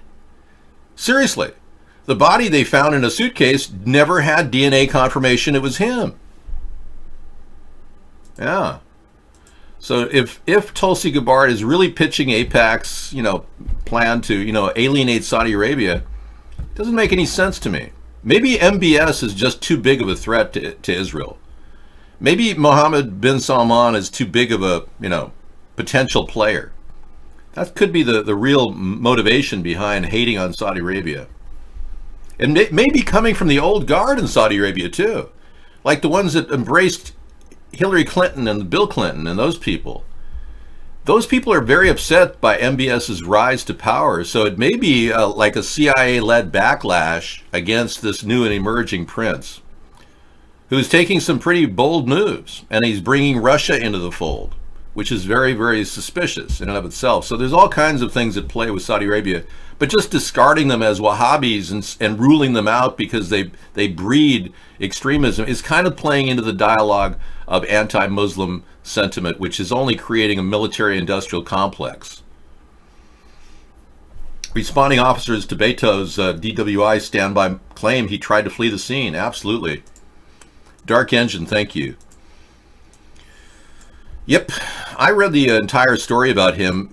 Not only did he write a story when he was a hacker, how he wanted to murder children, drive them, run over them. He actually talked about that. But he was also at 1.134 alcohol level in traffic, ran into a truck, swerved across into oncoming traffic, nearly collided with a bunch of children. Or people, passengers, I'll just say. I can't verify it was children or not. But then he tried to flee from the scene. And this is from other people, including responding officers. Law enforcement officers responded to the Democratic presidential hopeful Beto O'Rourke's 1998 drunk driving crash are standing by their official report that the former Texas congressman tried to flee the scene. I believe we have contradicting stories here, Richard Carrera, the investigating officer, told the Texas Tribune on Wednesday. I stand by my report. Right on. Following the accident, Carrera brought O'Rourke into the police station for an alcohol test. The breathalyzer reported a blood alcohol content of between 0.136 and 0.134. So it was maybe even higher than 0.134, almost twice the legal limit. He had glossy eyes and was unable to be understood due to slurred speech and almost fell to the floor when exiting his car. He was subsequently charged with driving while intoxicated. His behavior, it looks like he's on something, with his arms moving all over the place, and he's acting all hyper. And when talking about charities, donating to various charities, he said that he donated him being there is just the donation. This guy is not a big threat to a growing, aware population of Americans. He's a threat to this country if he were the president, but he's not a threat to this effort I'm putting out. I don't consider him a major contender. I see Kamala Harris, and obviously people like a woman, Tulsi Gabbard, is very, very popular too. I see Kamala Harris and Tulsi as potential players in this upcoming election. I think Warren it's going to be dogging her that she committed fraud.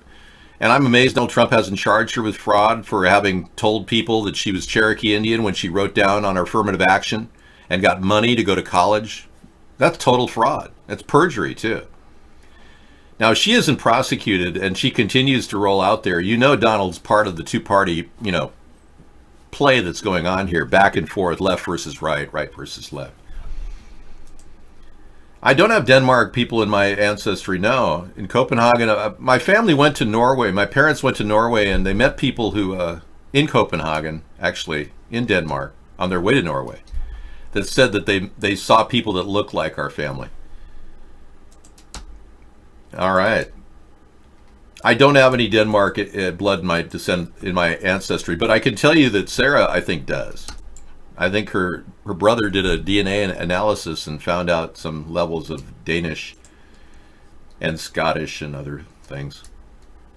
Yeah, Beto went to the Ted Kennedy School of Driving, where Ted Kennedy literally walked away from a scene for 14 hours while Mary Jo Kopechne obviously drowned in a car that he was in. And he never ever gave up his Senate position because he didn't want to be prosecuted. As a U.S. Senator, he couldn't be prosecuted. I don't really see Bernie making it to the end. I don't know. I mean, Biden seems like Biden is a strong front runner right now. If Biden were to reach out and call me on the phone and say, "Hey, Dave, I know you think I'm weird and kinky around children, but I'm not," and he explained to me that he just is a very touchy person. And I'd probably give him a pass. I'd say, well, Joe, you seem like a kind of guy I could relate to, except I don't like children touching them, I was actually one of the only bloggers on Joe Biden's original political site. I seriously could help the guy. But, I really don't want to reintegrate back in the Democratic Party. I'm a little tired of the whole two-facedness and the corruption and what Joe Biden represents. I just don't believe that we need to go in those two directions at this point. But it's extremely hard to generate enough awareness in America for a third party. Even though there's 57% of the country, according to a Gallup poll, says that we want a third party. So this huge barrier of censorship that I was talking about earlier with that person who called in, whether it's true or not that they are professionally censoring us at a high level, thank you, then I'm going to assume that the bridge has not been crossed. We haven't been able to break over and get that bridge to the mainstream media. And there's no way we're going to get there without the help of the world audience. And this is what's really kind of interesting. We're seeing people talk about me worldwide, and it's getting back. It's dribbling back into here, trickling back into our show, even though we are censored. So there's a tremendous amount of almost demographical force behind this growing awareness for the third party. It's almost overwhelming the people that are trying to suppress it. But if Tulsi Gabbard actually, continues this line of discussions, we're going to be seeing higher gas prices with those kind of people. I want to at least nourish a relationship that Trump has developed with Saudi Arabia and not turn away our strongest ally in the Middle East. It's foolish to do that. And I would be very, very suspicious of the Democrats' reason for going after Saudi Arabia and oil when we don't have anything else in place. And if the Democrats want to spike the price of gas up to $7 a gallon, sure, that's one way to do it, And I truly do applaud Donald Trump's handling of the Saudi Arabian relationship we have. I think that's one area that he's really excelled at. But I think he's driven China away. And again, that helps Russia. I think Chinese sales have declined to U.S. Our imports of Chinese goods are declining because of what Trump did. So again, Trump did something Russia would want. Russia doesn't want China to succeed. You see, Russia has a very small economy. It's equivalent to maybe Texas or Spain. They're about the same size. So Russia has to use devious covert means to manipulate political situations in their favor. So they embrace the Zionist-led, Russian oligarch Zionist-led approach toward controlling our election and ordering Donald Trump up as a puppet. Russia wants to control us and wants to use Trump in every way possible to get advantage over other countries. Remember, it's all about Russia. Ever since Trump has arrived, it's been about Russia, not about America. We haven't seen any real change like Trump promised, like we saw all these great things that he said he was going to do. And one viewer came in our iBlog show and gave us this. It's pretty powerful. And you voted for Trump?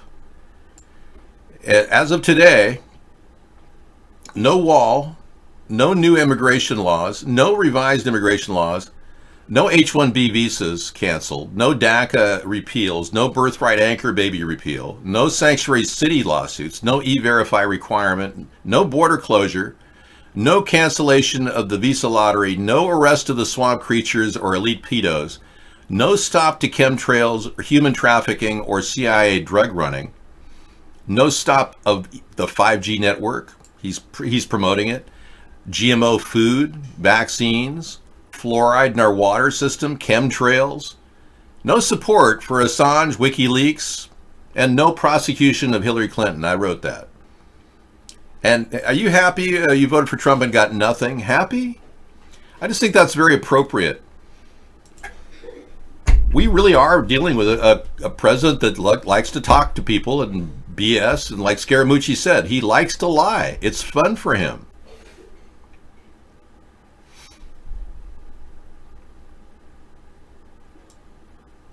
Okay, here's the link to this this thing that could go viral. Yeah, happy with Trump? You can repost this on your own Twitter. Check it out. Yep.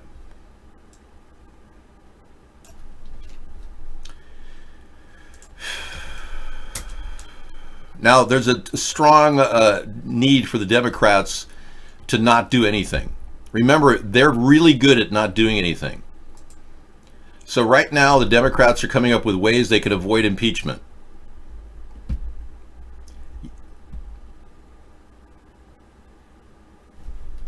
Xenu, I haven't seen you in a while.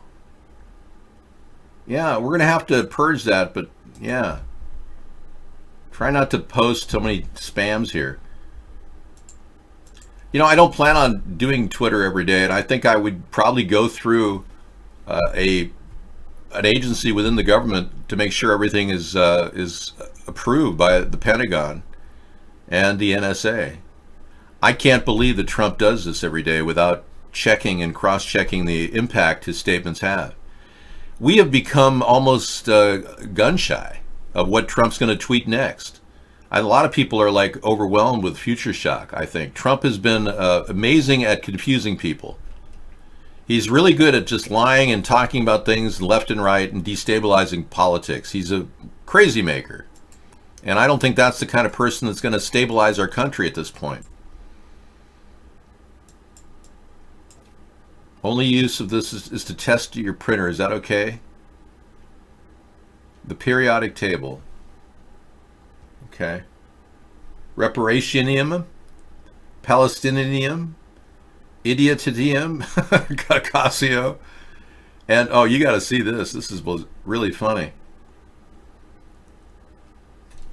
I can't read that very well. Hijajashmilathium, the periodic table of useless elements. You know, there are token Muslims and people of various minority status in our government. I'm sure there's a lot more intelligent people right now out there that didn't sleep with their brother in order to get the brother into the U.S., become a citizen of the United States. So, you know, this thing about Omar, starting with her, you got to wonder what she was thinking when she married her brother, and then it's going to come back to haunt her. But I think they like Omar as a scapegoat. They're enjoying her scapegoat Muslim status, so they're keeping her in play. They haven't gone after the whole brother thing. But there's more than enough evidence to suggest that she married her brother to make him a U.S. citizen.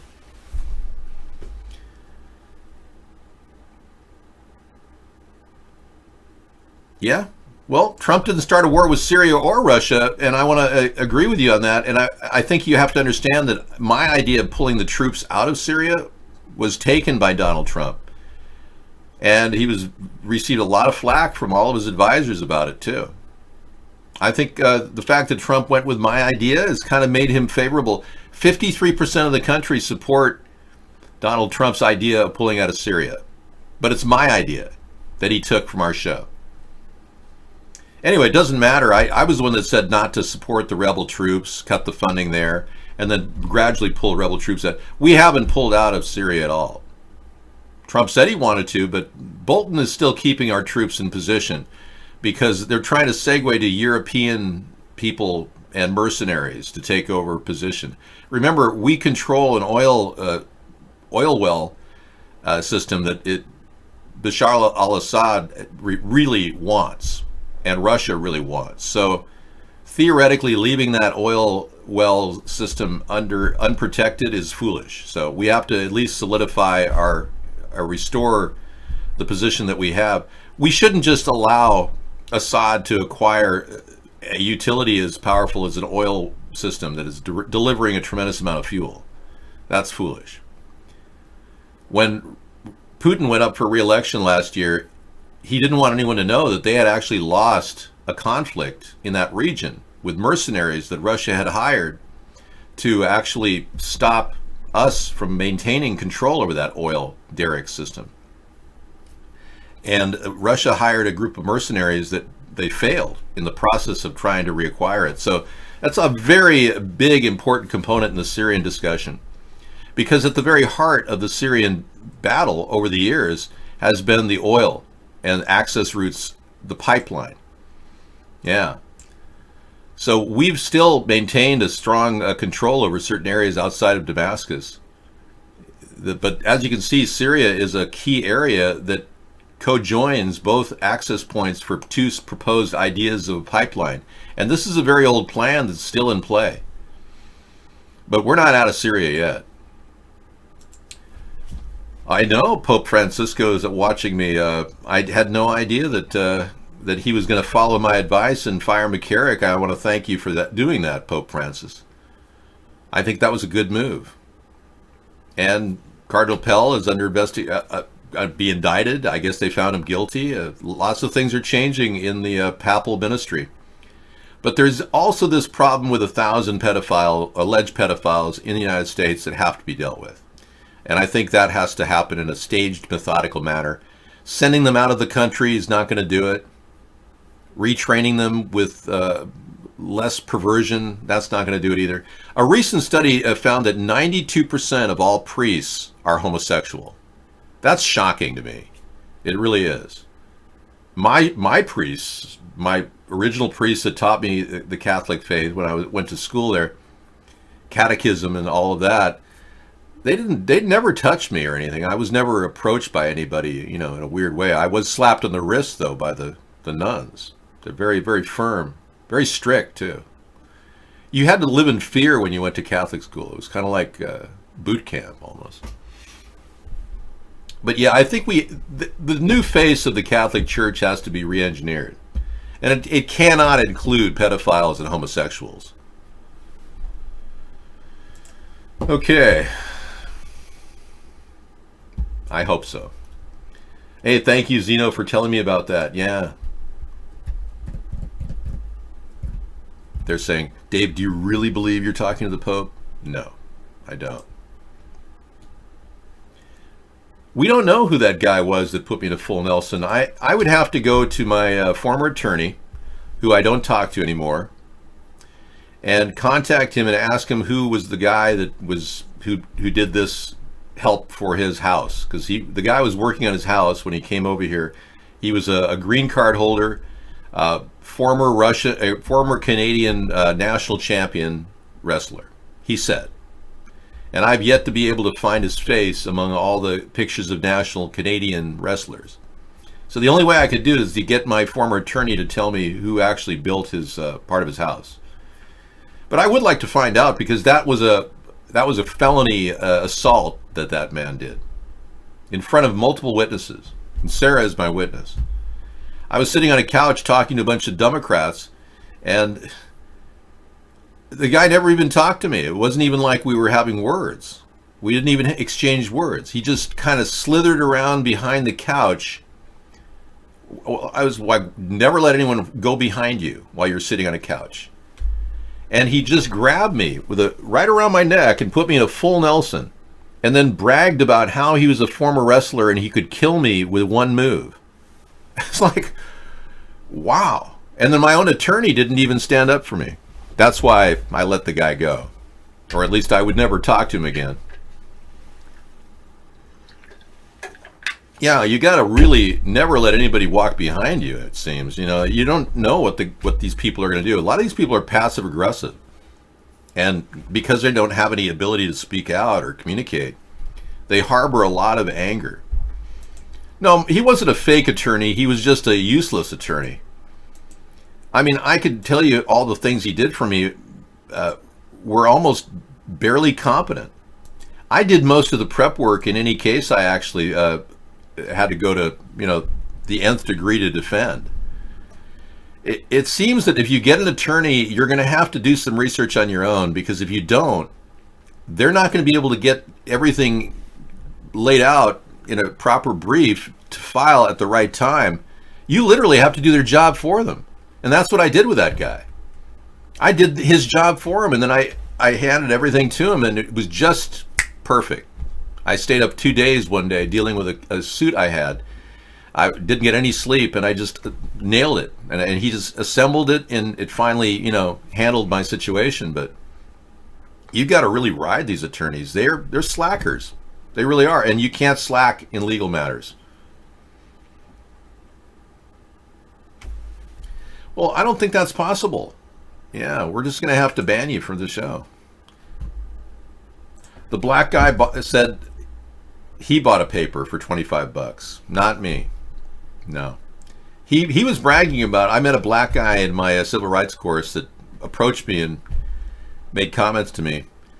And he bragged at the end about having bought a paper for $25 and he was going to get an A+.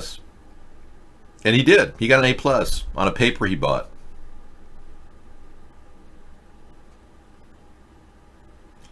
No, Zeno, you got the whole thing wrong. That's a bannable offense. I'm sorry. No, I never bought a paper in school. He bought a paper in school. And he walked up to me and said, well, I don't need to repeat what he said, but he wanted to know what I was going to get on my paper. And I said, I don't know, probably about a B. This guy seems like he's a tough judge. And he just said, he's going to get an A+. I said, how do you know that? He said, because he bought it for $25. It's like, wow. So you know? I do like Claude Monet's work, yes. It's a lot less difficult to look at than Van Gogh's. Van Gogh is so tortured. Everything in it is so cacophonous. It's not paper, Sand. Hi there, Winchell. Hello, Dave. Hi. It's not paper we're talking about. It's a term paper. It's a term paper he bought for $25. He didn't buy a ream of paper for $25, because I know you can get a ream of paper for $3. And you can probably get reamed for $3 too. We're having a porky pepper dinner tomorrow night. Porky pepper with grilled sprouts. Yeah. I am not in any way combing anything over. You have been removed from the show. Today is Wig Wednesday, by the way. I'll be wearing a wig later tonight. Surfer Dave, probably. I've got a few choices. So at 9 o'clock, I'll put this on in about an hour. It's Super Surfer Dave. It's Super Surfer Dave. Yeah, so this is the one I think we'll be looking at.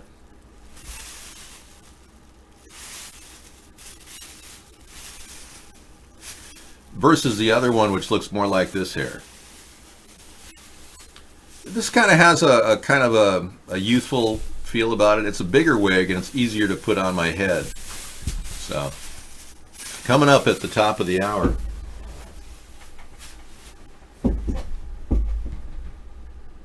I don't need any gifts from Pope Francis, but thank you anyway. Please, don't send any gifts from the Vatican. I'd appreciate it. I'm not ignoring links from iVlog. I've been watching them for some time, Ivan. Let me tell you a story about how America was almost destroyed by criminals. It's one that should shock anyone who reads it, but like any good thriller, it has a happy ending. The story is fully researched and has no affiliation with any political party, religion, or ideology, nor does it need it. May 4th, 2016. TV billionaire Donald J. Trump, against all the odds, wins the unofficial nomination as Republican candidate for the presidential election. Even happier at the news than Trump himself was none other than the Democratic National Committee and their candidate, Hillary Rodham Clinton. Their so-called Pied Piper strategy had worked. Clinton announced her candidacy on April 12, 2015, and became the presumptive Democratic nominee on June 7, 2016. From the moment she announced, Clinton and her team set themselves two objectives. 1. Destroy Bernie Sanders. 2. Weaken strong Republican rivals and strengthen weak ones. Okay, we've got the full video tonight in our show. Looks good. It's called How America Was Almost Destroyed by Criminals. Well, a story about how America was almost destroyed by criminals. I don't think it's over yet. I mean, look at Meester. You got the wrong... Yeah, you got the wrong IP address. Yes, you do. You got the wrong IP address. Yes, you do. Yeah.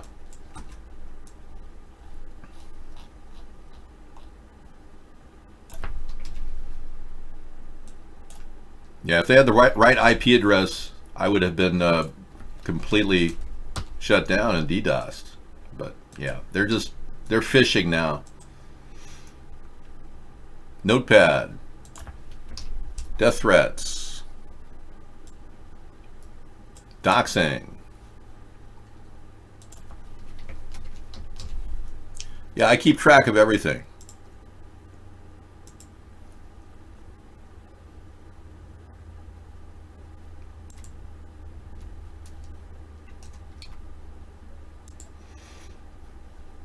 Key players. We just had a person reveal tonight what appears to be either a hoax or the fact that he has been witness to a tremendous amount of paid attacks against our show. And I have more than enough evidence that people are heavily motivated to attack this show.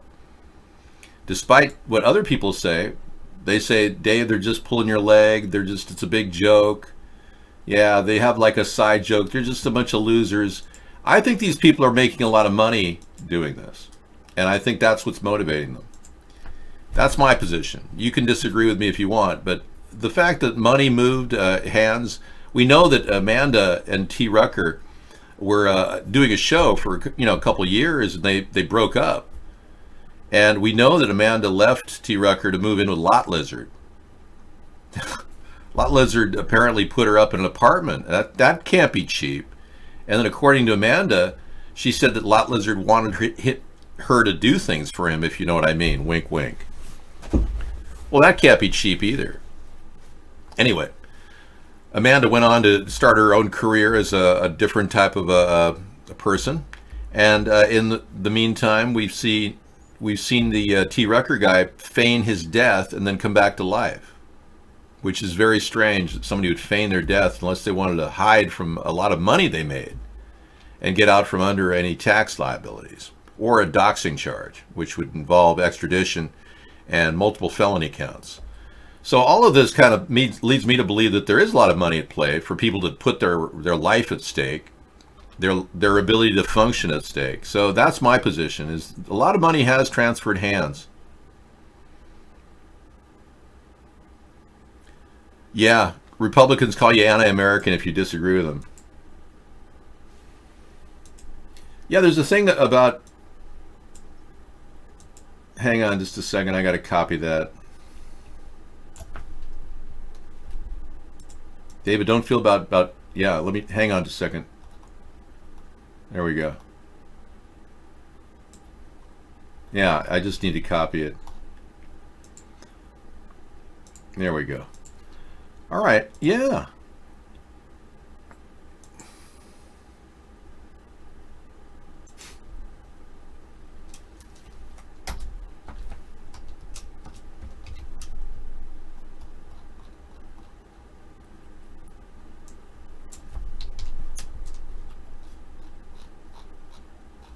Yeah, so I do believe that this effort is attracted a tremendous amount of attention. We had a person threaten my life a couple weeks ago, multiple times. I get death threats every day, actually, but this person had more credibility. He actually named the company that has had a thing against us for some time, and that's credible because we did have a hostile takeover attempt by a certain company that's connected to the Rothschild family. Yeah, so if indeed that's true, I don't know if it is, but just if the Rothschilds are seriously threatened by a growing third party in America, then you know I'm doing something right. If it's not true and the guy's just a complete joke and he was threatening my life for no reason, it's interesting to note that he did offer me $300 million to cease and desist what I'm doing. And I said, no, I won't take any money to stop what I'm doing. I'm not viable. That's why I'm doing this. Most people are viable. I would say 50 to 90% of the American people are probably willing to do something for money, unless it reaches the point where they won't do, something unethical. But if you were told to lie for money and claim you were a crisis actor at Mandalay Bay for some cash and a GoFundMe page, I'll bet there are a lot of people that would do that. Yeah. Well, that's one of the theories that happened during the GoFundMe era. GoFundMe is a secret way to send money to people. It's unfortunate that it is so misused. All right. Yeah, you've got the IP wrong. Yeah, that's an old IP that we don't have anymore. Poor guy.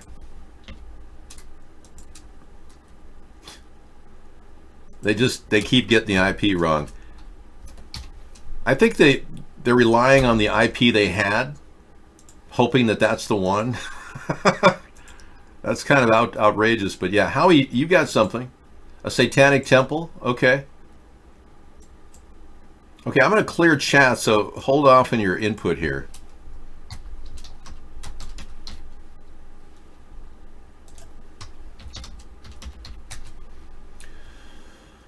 All right, yeah, well, they're under a daily attack. So if whatever's motivating these people to attack us is pretty much your guess is as good as mine. CBD Man said it took me 40 minutes to get into this room again. First Fawn Live and now this room. CBD, thank you. I think iVlog somebody got to iVlog too. Yeah. There was talk that iVlog was going to be bought by Mark. So your eyewitness testimony, CBD Man, is very important. David, it took me 40 minutes to get into this room again. First Fawn Live and now this room. No, I think you're right, CBD Man. I've heard CBD Man before. He's legit. I take him seriously too. I'm not trying to just agree with everybody who happens to support my ideas. That's a side note, really.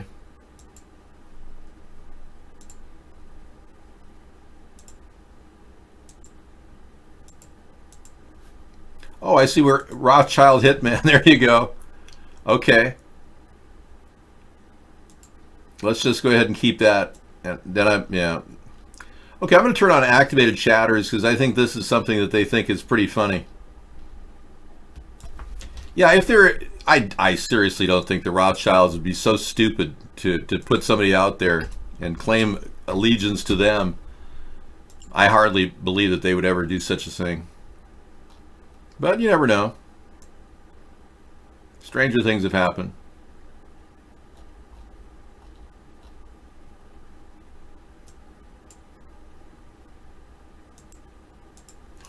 Rothschild Hitman. I know, I hate to do activated chat. I'll try to stop that.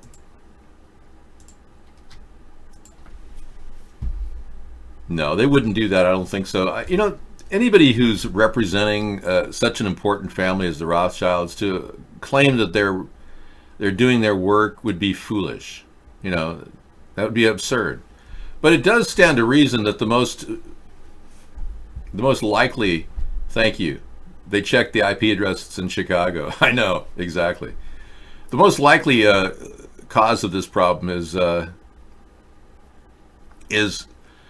a group of Russian oligarchs that know that I'm actually exposing the underbelly of the Donald Trump control mechanism they've got. They believe they own Trump. In Russia, there's social media, there's a thing called Trump Nash, and it means Trump is owned by Russia.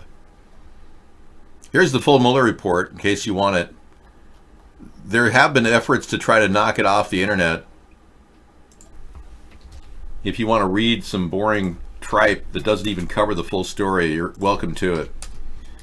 But the Mueller report does lead us to believe that there is Donald Trump spent a lot of effort trying to stop the Russian investigation. Now that's the sign of a guilty person, that they want to use their power to stop the Russian investigation, and that is what obstruction is. Now Mueller claimed that the people in his cabinet, Trump's cabinet, didn't do what he said, which saved Donald Trump from any obstruction cases. I don't believe that's the case at all. If a person tries to obstruct, that's the same as obstructing. And I believe the legal definition stands on my side, not Mueller's. And if Trump really did try to reach out to John Kelly or H.R. McMaster or any number of people to try to not get this, to basically try to stop the Mueller investigation from happening, that in and of itself is obstruction, legally. So the case that there's no obstruction that William Barr is saying is absurd. And William Barr is completely subjective. He tried to get Michael Flynn off from any investigation. And had he won, or had he succeeded, William Barr would have kept Michael Flynn in the office of National Security Advisor and working for Russia. So William Barr is ostensibly working for Russia. That's how deep it goes right now. That's my opinion. Trump has got a huge security risk. His phone has been active, his cell phone, and the NSA doesn't have any access to it. This is extremely dangerous for our president to have national security level discussions going on with people that we don't even know, or even know who he's talking to. So this is extremely disturbing, and the fact that he's doing this without any oversight by our government is beyond belief. Russia and China probably know more about Donald Trump's phone calls than we do, because they've got stingray operations roaming around in vans with diplomatic immunity around the White House. I'm not kidding. That's how wild this whole story can go. So if Donald Trump is making more private calls to Putin at any given time, we wouldn't know what they are, and we still don't know what calls or what discussions Trump had in person with Putin. 6.5 hours, no notes at all. In fact, a willful effort by Trump the first time around to stop any stenographer from getting those notes to the press, destroying the notes. That's obstruction. All right, tax cuts are great, right? Yeah, more money in your pocket to spend how you want. But the nonpartisan committee for a responsible federal budget argues President Trump's tax cuts may end up costing you thousands of extra dollars in the long run. But how? Their report claims that, quote, the last 2 years have been defined by massive unpaid for tax cuts and spending increases, with little attention to addressing near or long-term fiscal imbalances.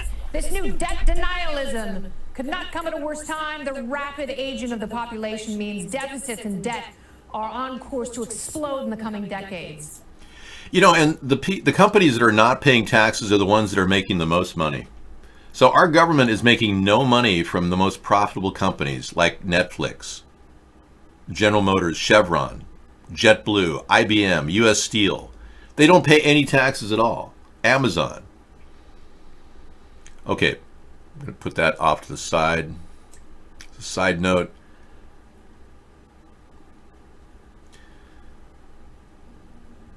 This is another side note. Yes, this is reference to the high school records that prove Omar married her brother. Yet Donald won't pursue this. Isn't that weird? Donald won't pursue an action against Omar or Clinton, for that matter, because the elitists love this back and forth play between the left and the right. They want to keep Omar in play as a token Muslim, a scapegoat. Okay. This is one of the smoking guns in this situation. Mystery death of an ex-KGB chief linked to the MI6 spies dossier on Donald Trump. What is the pic at the bottom left? I don't know what that is. Yeah, you've got the wrong IP address, guys.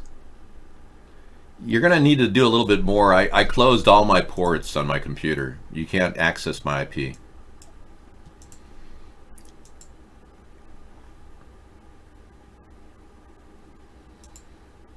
The bottom left, this is why doctors no longer prescribe metformin. It's just one of those teaser ads. Yeah, you don't care, do you? You don't want to know more about metformin? Anyway, this guy, Oleg Yarovinkin, died right after he handed Christopher Steele over the dossier, almost a few days later. So that alone implies severe guilt on the part of Vladimir Putin, that they would want to kill a man who was delivering information about Trump and how Russia affected Trump and how Russia controlled the election. Yes, I will raise taxes back to JFK time. Actually, no. We're looking at a 10% tax, flat tax. JFK had a 90% tax on rich people. Yeah, I really am not here to punish rich people. I want to encourage investment in America. I'm not here about punishing. I want to keep the economy rolling. You got to understand, I'm a pragmatist. I'm not a person who's going to stop the capitalist system. I'm not a socialist either. I'm a hybrid capitalist. And I believe that our economy needs to roll along, but rich people need to pay their fair share. Right now, they're paying less than 5%, in some cases, 0. A 10% flat tax would have absolutely no ways in which they would get tax deductions or tax credits. So,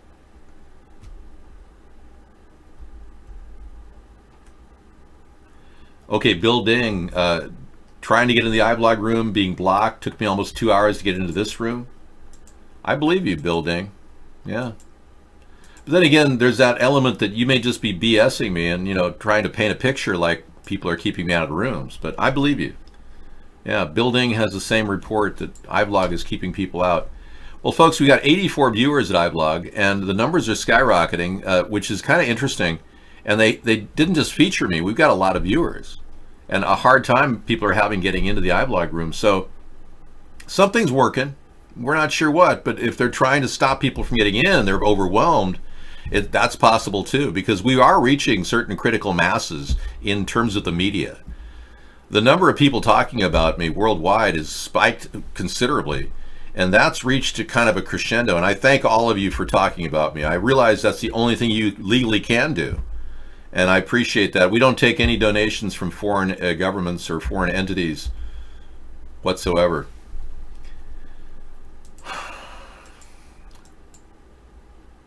You don't get banned, Howie. You're one of the guys that carried over from the early days. You're a T. Rucker carryover. Mark just let all the IPs that used to go to T. Rucker's room into our show. That's what he did. And then he cut off a lot of people who couldn't get in. We've had a lot of viewers who are unable to reach us over the past few years because of Mark's shenanigans. Yeah, maybe that's why you're getting in here, Pirate Salty Dog. Anyway, this is a pretty serious story. It has never been mentioned once in the mainstream media, so it has to be very, very serious. I mean, this guy didn't die for nothing. He died of a heart attack, a strange experience he had. Easily could have been killed with the heart attack weapon.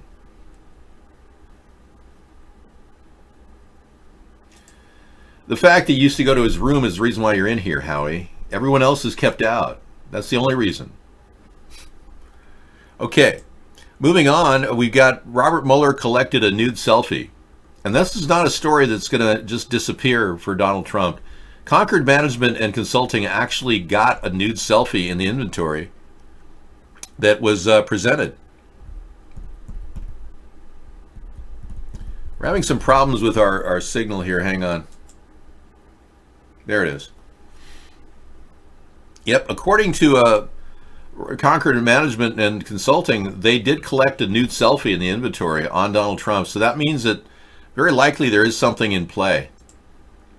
Yeah. I'm going to save that because that could be scrubbed. Yeah, you never know who's going to scrub stuff off the internet. Crazy. I save it in the cloud. I always keep tracks of certain web pages that you think are going to just disappear. And of course, there's also the PP tape that was mentioned in the Mueller document. Basically, it's a reference to the PP tape that is pretty interesting up until the point at which the end, one of the guys says he was told the tapes were fake. One of the Russians says that he was told that. But there have been other Russians that have said, no, the PP tapes are real, and they've seen them. There was a Russian right-wing politician who openly stated in Russian media that he wanted Vladimir Putin to show the PP tape to the world, that he had seen it. I mean, hey, somebody must be saying something with some validity if there's a PP tape out there. And again, the whole story of the PP tape comes down to where was Donald Trump that night in 2013 in Moscow. And according to his his bodyguard who was there with him, Donald Trump checked into that hotel that night and went to bed. But Donald Trump's testimony openly says, I didn't stay there, I changed my clothes, I wasn't there that night. But what the bodyguard did reveal is they were approached by 5 prostitutes in Moscow that night. And that Trump had said, no, I'm not going to do that, no. But apparently Trump could have slipped away that night and gone to another room. And that's where the PP tape gets very real. Why did Mueller not talk about the PP tape or the dossier? Because it's got too many sensitive subjects in it to talk about. That's probably part of the redaction.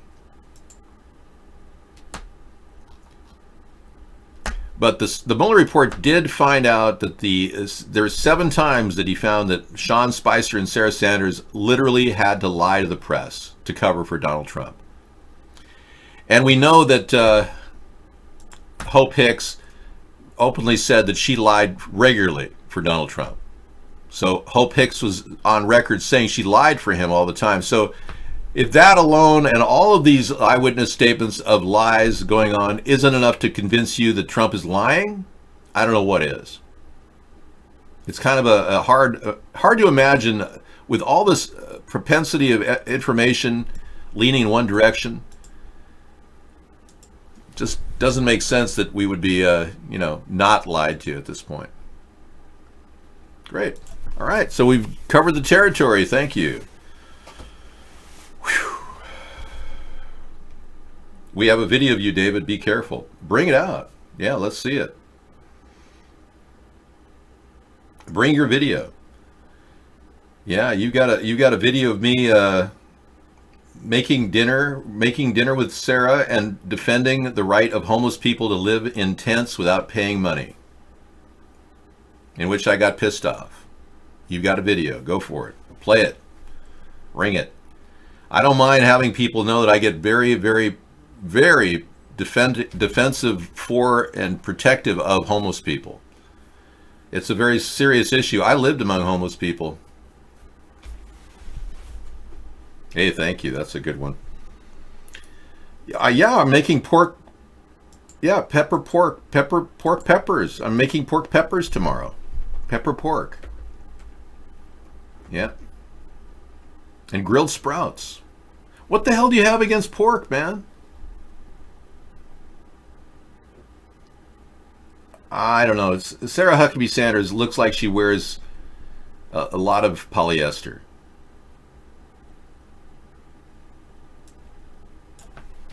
Yeah, feel free to play any video you've got. I don't care. If you got any video on me that's real, I mean, there's about over 100 or so videos out there of me that are completely fake.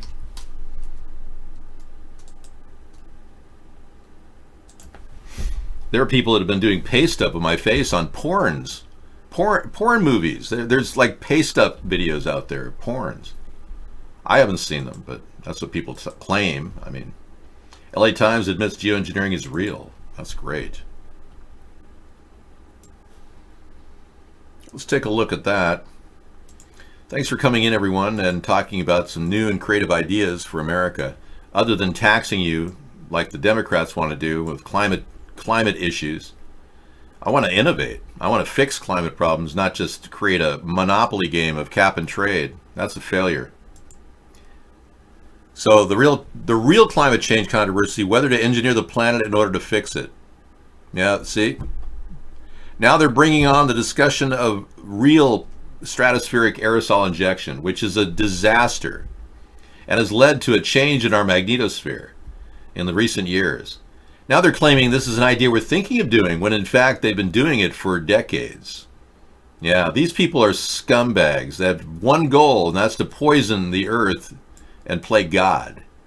Look at them dump chemicals on our heads every day.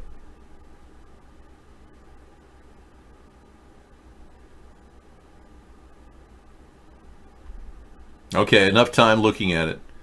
Now you can breathe it. Now take a deep breath. Breathe deep the gathering gloom. Watch lights fade from every room. Oh, I'm sorry. I was recanting a Moody Blues song I'd heard. But yeah, you can breathe the chemtrails. Just take a breath. Any one of you can breathe them right now. You're breathing in barium, aluminum, nanoparticles. I know. But at least they're admitting it. That's a good sign. We have a very disturbing story from last night. This woman claims she has a way of making a suppository that'll convert homosexuals to heterosexual.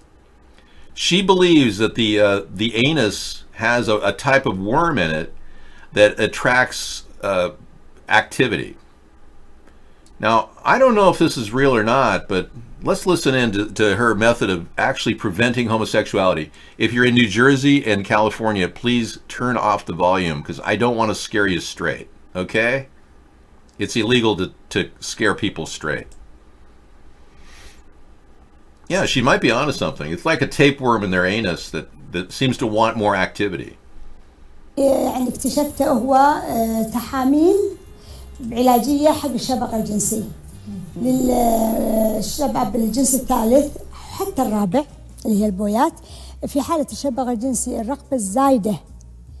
فهذه التحاميل هي مسكنة طفي مسكنة يعني؟ لا مسكنة الطفي هو عبارة شنو عنه؟ عبارة عن الدودة شرجية. نعم. لو تغذت على أنا في يعني أنا الحين في صرح علم. نعم. يعني ولا حياء في العلم. لا لا طبعا هذا علم. نعم. والطب النبوي موجود في كتب. نعم. فبالنسبة للشبكة الجنسية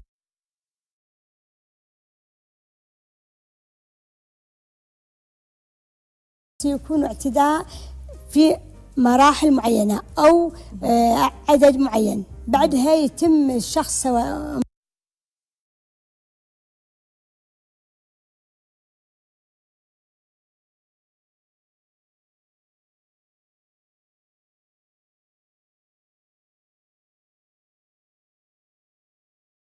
امرأة أو رجل يستمر بالشيء هذا، لأن في دودة شرجية تتغذى على المني.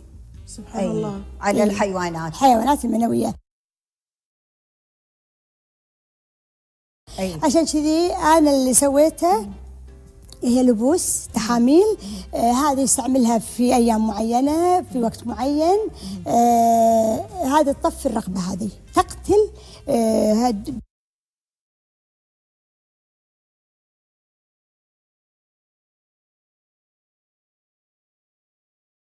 Okay, I did that voiceover for you to listen to it by reading my lips, because I didn't want to actually say the words that she said, because I find this entire subject to be very disturbing and a total waste of my time tonight on Wasteful Wednesday. Okay, I'm on the record. I muted myself. I sometimes do that. I muted myself, but people who can read my lips know exactly what I said. All right. Thank you very much. Well, I'm glad you heard that. At least, it's one of those things that many people are struggling with, this constant desire to have sex, but with the same sex. So maybe there's hope for you, assuming you're not in New Jersey or California. Does not apply. You're hilarious. You want to go have your dinner? Yes, I do. Okay, flat tax on over 50,000 is a great way to generate income and investment capital, and even rich people like it. All right. I am going to turn activated chatters on right now, and I'll turn it back off when I get back.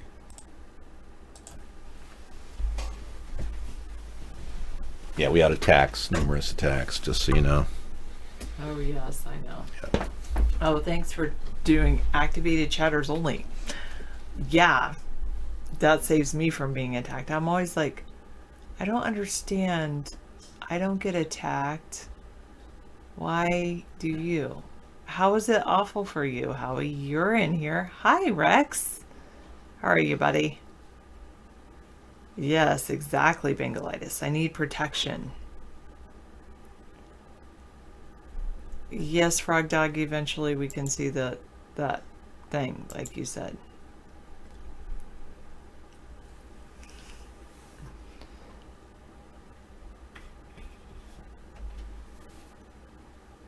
Saucy spa pics of me?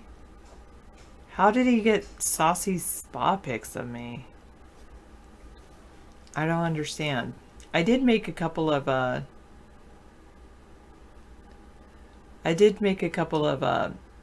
took some pictures when I was swimming one time, but that's that I was just in the swimsuit.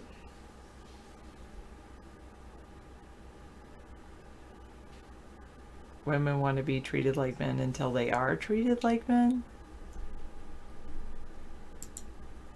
Until they are men? I don't understand what you're saying. Women just want to be treated with dignity and respect. I think all humans want to be treated with dignity and respect.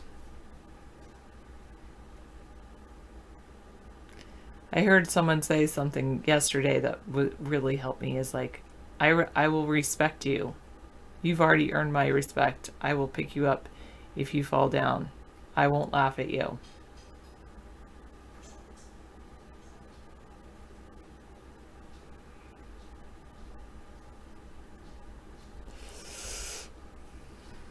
Yes, Bengalitis, sometimes. Sometimes not.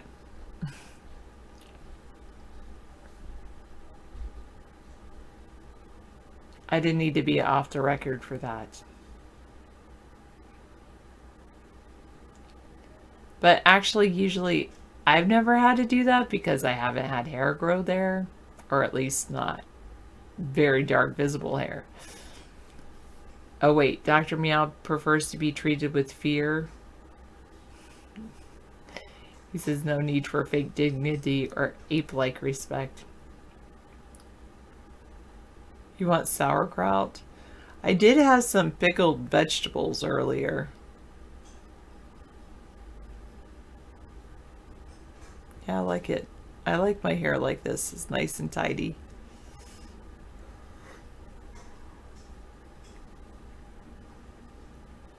Oh, I didn't know he did that, 529. When did Tiger Woods won the Masters again? Oh. See, I prefer not to watch or listen to the news or sports. Actually, sports even less than the news. Over a week ago. See, I didn't. I was like, he did? Because I do watch the Super Bowl. That's about it.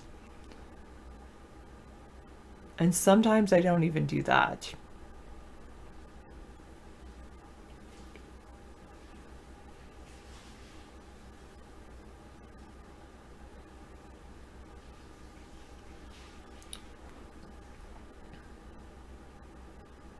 You're not into sports, but you like watching the horses now and then.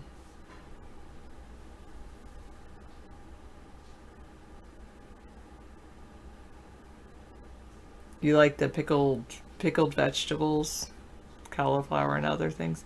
David likes to pickle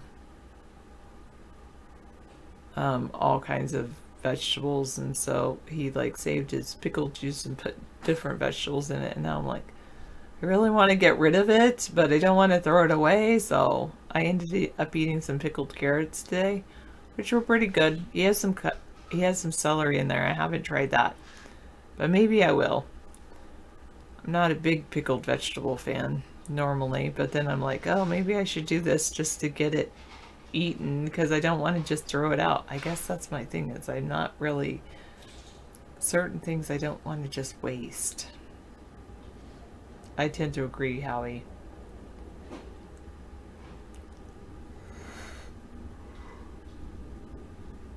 Well, I like when people apologize, 810.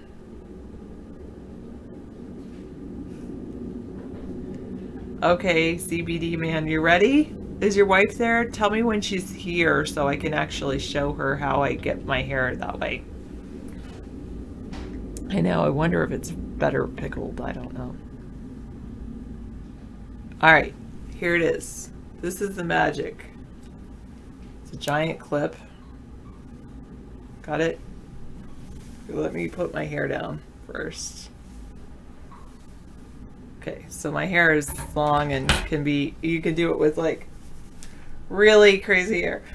You do have to have it kind of long, but it goes like this. Hold it in a ponytail at the back. I twist, twist, twist, like 3 twists up. There you go. See that? And then I take this top part that's up here, I pull it around, tuck it under.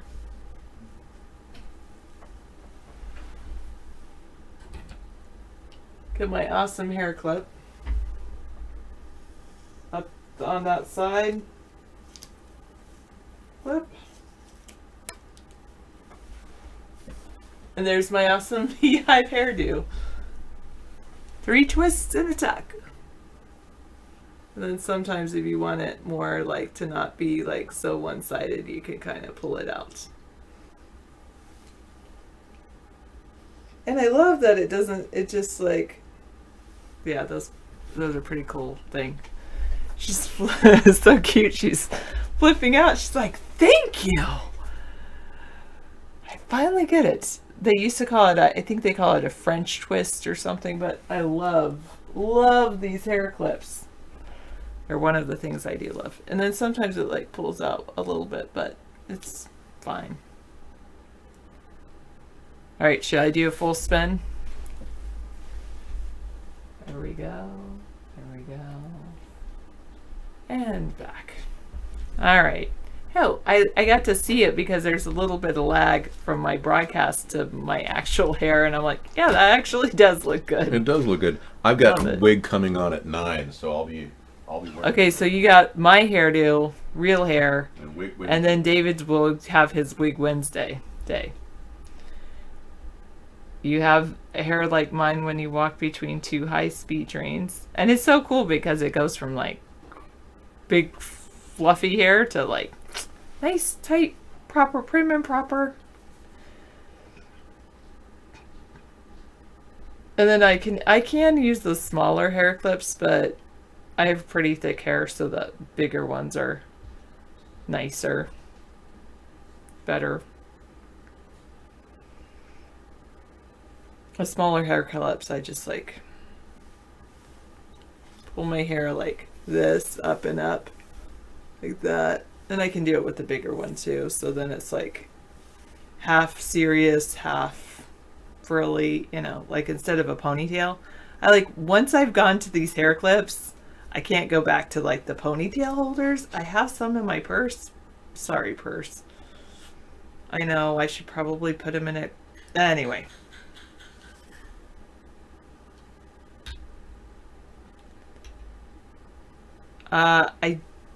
It's called plucking a little bit sometimes, but I don't have to totally pluck, but sometimes I do Bengalitis. He said something about, you know, fortunate I don't have a unibrow, but no, I would prefer. Would I use 3 giant hair clips instead of 1? I have an even bigger clip than this. It's like an inch or 2 longer.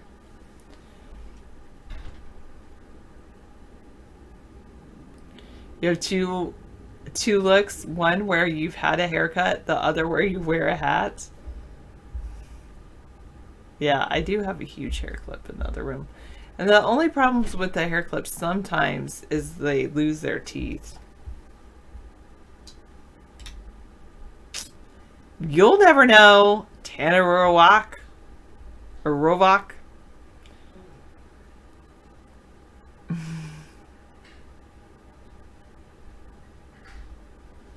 Anyway, now I'm down.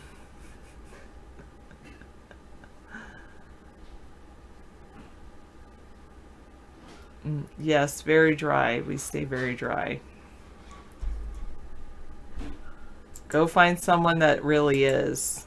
Thanks.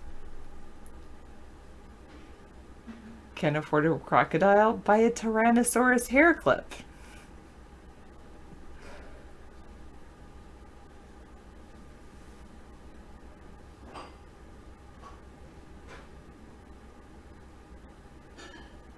Your hair is thinner and can be brittle, so you're watching how you dye it. That's true.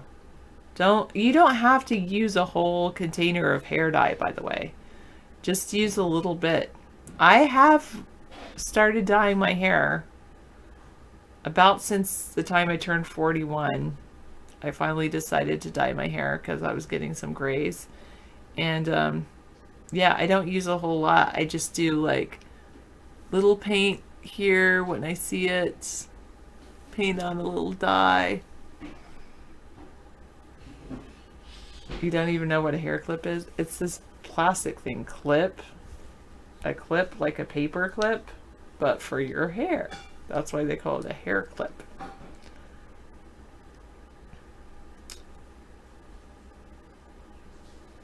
All right.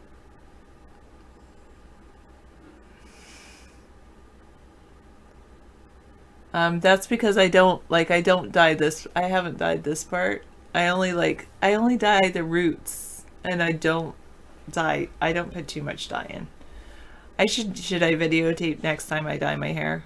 I'm looking at my hair, and then like I look and I see like I'm using this camera thing as a mirror, and I'm like, there, I could put a little dye right here, maybe.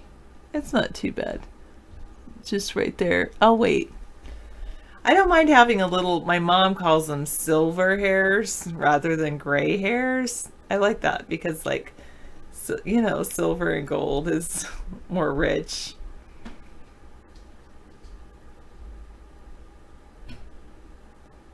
Bruce Willis and dye hair. Well, here's what we're gonna do. Wait, what's the other guy? Bruce. It should just be Brucey and dye hair. Hello, I'm Brucey Willis. Why do old people dye their hair purple when they go gray? Because they're going to dye their hair anyway.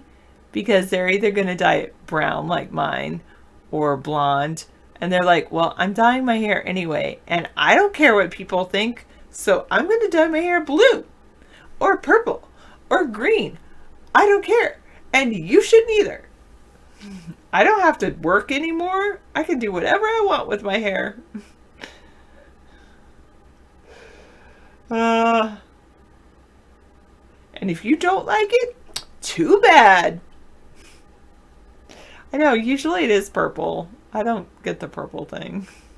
Of all colors, why purple? Well, because I'm a princess and purple's my favorite color. What about they worked all their lives and they're retired? Oh, purple's fashionable. Blue rinses right out. Good to know. I used to be the blue hair people. Women want 1.5 things from it. I don't have time to watch the video. Can you type in what the 1.5 things are? Never mind.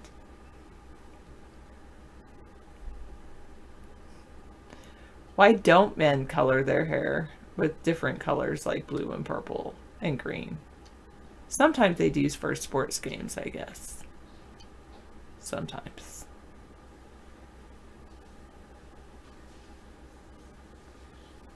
Oh. I have not had that experience yet, Bengalitis. Thanks for letting me know, though. There's always shaving.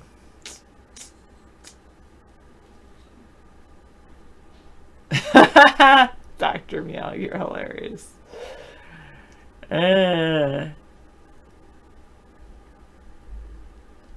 Your brother did, and young people, your brother had trauma, so he did. He shaved his head. She dyed his hair. There you go. All right. I'm devolved into like talking about fashion and hair when I should be talking about the country. Is the country falling apart? I don't know. I had a really great day. Things that I felt were going to fall apart in the morning, by the end of the day, zipped them all together and they were okay.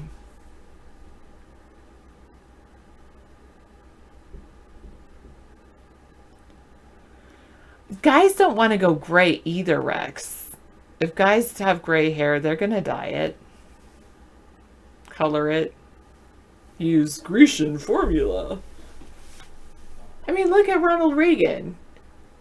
Obviously, coloring your hair helps you look younger. Yes, I can explain the proper placement of commas. Okay. Ready? Oh, I love this. Thank you so much. Well, I'll just tell you it. I'm not going to give an example. I'm not going to write out examples. But the proper placement of commas has to do with, one, if you're listing things, more than 3 things in a list, well, 3 or more things in a list, you need a comma between each one. For instance, if you're saying, my friend Jack and Jill, my friends Jack and Jill, you don't need a comma because you have the word and. However, if you're going to say, I'm going to the mall, so if you're going, I'm going to the mall with my friends Jack and Jill, no comma necessary. However, if you are going to I'm going to the mall with my friends Ben, Jack, and Jill, you do need a comma between the words Ben and Jack. The comma before the and is optional in that case. Some people call it I believe it's the Oxford comma. Anyway, I always put it in because it's a list, but you don't have to. The thing with doing a comma in a list like that, the reason you put it in is because you don't want to say my friend Ben Jack, like Jack is his last name. You want to have that it's a different person. That's the first simplest rule for commas. The next rule for commas is when you are doing another time to do commas is when you're doing an appositive. An appositive is when you're saying more information about something or someone. So for instance, my friend Sarah is really nice. Well, you could say my friend is really nice, or you could say Sarah is really nice. Since you're referring to Sarah and you're saying Sarah is my friend, you put commas in between the information that gives the extra. So my friend, comma, Sarah, comma, is really nice. Another time that this is used is when you're giving a definition. So for instance, if you're like, well, I did vocabulary today. I'm thinking of blended in the environment. So for instance, camouflage, animals like the lizard like to be camouflaged, comma, or blended in with their environment, period. So that's to help the reader define what that word is. camouflage, comma, blended in with the environment, comma, helps animals stay hidden. Okay, so those are the things with commas. Sarah, comma. No, that's not comma. That should be period. Sarah, talk about the physics of light speed and time dilation after I finish my commas. Another time to do commas, which is some of my favorites, is when you're doing, well, I like however, comma, therefore, comma, a way to start a sentence. Finally, comma, it's like a little way to start a sentence.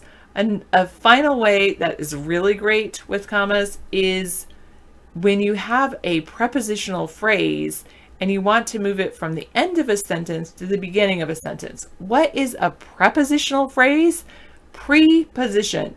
Preposition is in, on, at. Those words that define a position of something or someone. So in the dark, on the couch, at the movies. You can put those at the end of your sentence, no comma needed, or if you want, you can actually take that entire phrase and move it to the front of the sentence. In the dark, comma, we sat waiting for the movies to begin. By the way, this is one area that I am actually weakest in English grammar, is you should never end a sentence with a preposition. Because the preposition, you are like, it always should be part of an entire phrase. So if you catch yourself ending a sentence with a preposition, such as on, in, I went in, you leave the reader wondering, where did you go into? I sat on. Here's 2 ways to fix it. You can either complete the phrase, or this is the time to use which or whom or whomever.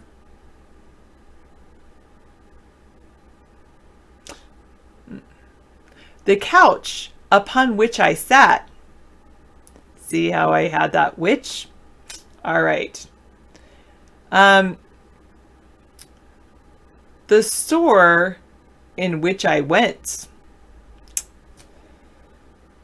The store was blue in which I went. Anyway, also with whom, it's my friend Ben, whom I went with whom I went to the store. With whom I went. Yes. All right.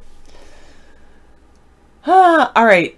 Moving on. A lot of people just don't use commas and prepositional phrases and all of those things, but that is the grammatically correct way to do things. Moving on.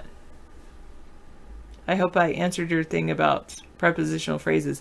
Now wait, what were you saying? You wanted me to talk about time and something else.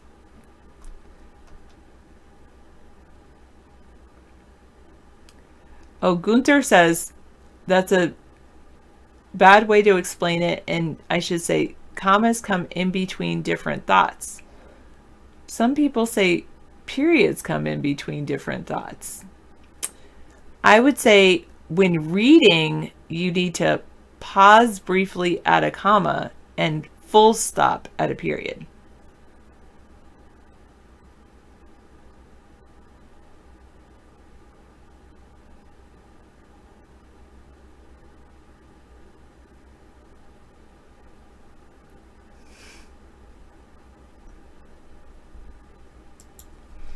But you're right. If it's like, you can do a comma in between thoughts if it doesn't create a full sentence. A sentence needs a noun phrase and a verb phrase. Commas are actually very useful. Just think of if you're talking and you pause, then you should use a comma. I should have put a couple commas in there. Just if you're typing as you would talk,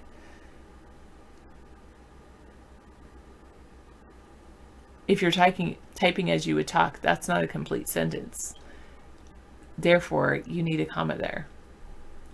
If you're talking as you would talk, comma, and you would pause, comma, then you need a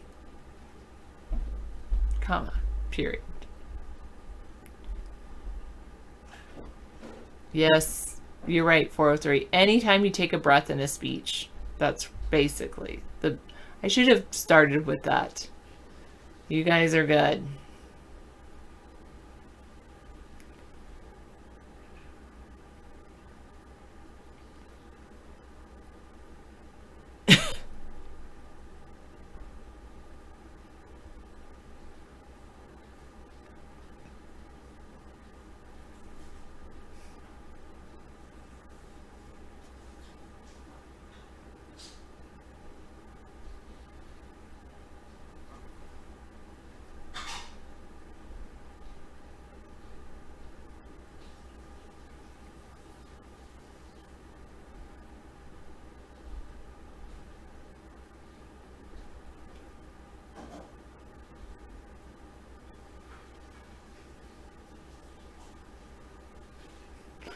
Oh, you guys are funny.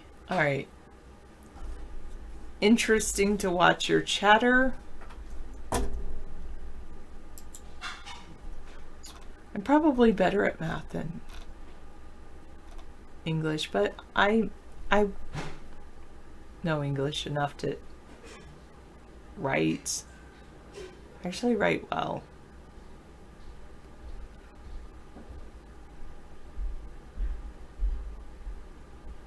So did you pull some dandelions and weeds out? Yes. I was just wondering, because I noticed them there. Yeah. Yeah. I was weeding the front. Yeah. Flower. As I walked by, I was like, I don't like that. Weed. Yeah, it's best to pull it out when you see it, because otherwise it gets bigger. Yep, Weeding. that's true. With weeds, that's what happens.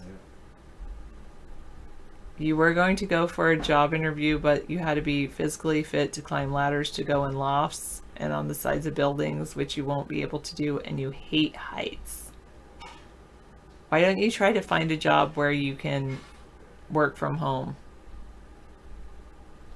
You could do a job as a data analyst or data something like, maybe you should write a book. I'm thinking of writing a book.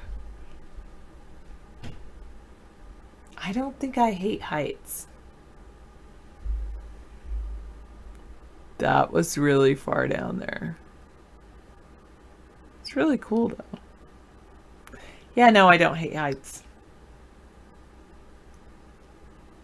I used to think I would hate heights, but then I've gone to high places and I'm like, oh, no worries.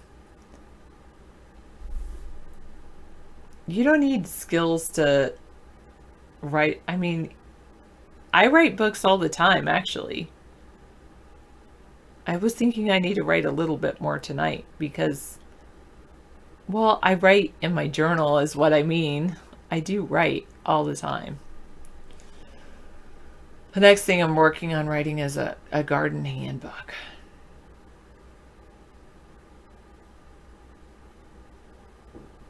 You need skills to do certain jobs. Well, yes, and you can get skills that require you never to leave your house and stay and sit down, write a book, learn computer programming.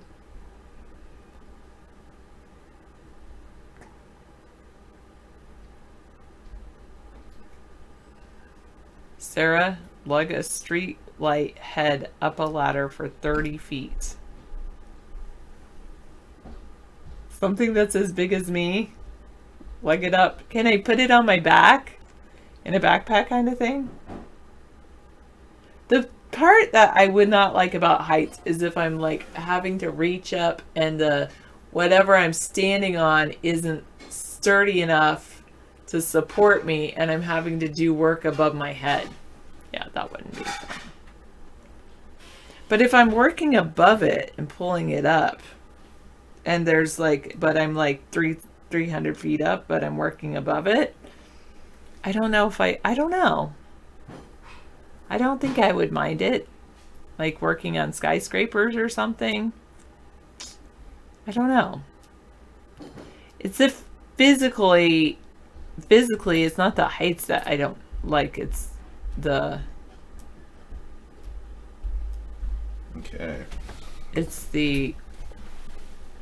but weights, like, I don't know, heavy objects. Okay, well, this computer screen just turned orange. That means 9 o'clock. Wow. I turned into a pumpkin. Good night, everyone. Thank you. Thanks, Sarah. Awesome.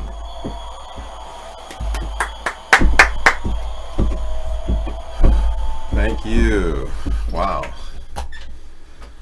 And now the light is perfect for my eyes. It'll protect me from the dangerous blue light, the UV light that comes at us from the tablets, from desktops, from LED screens, you name it. Okay, welcome to Wig Wednesday. I have before you my this was my least expensive wig. I got this for $14.99, directly shipped from Germany. Yeah, $14.99. Yeah, the other one I paid $39 for, which is totally tight around my head.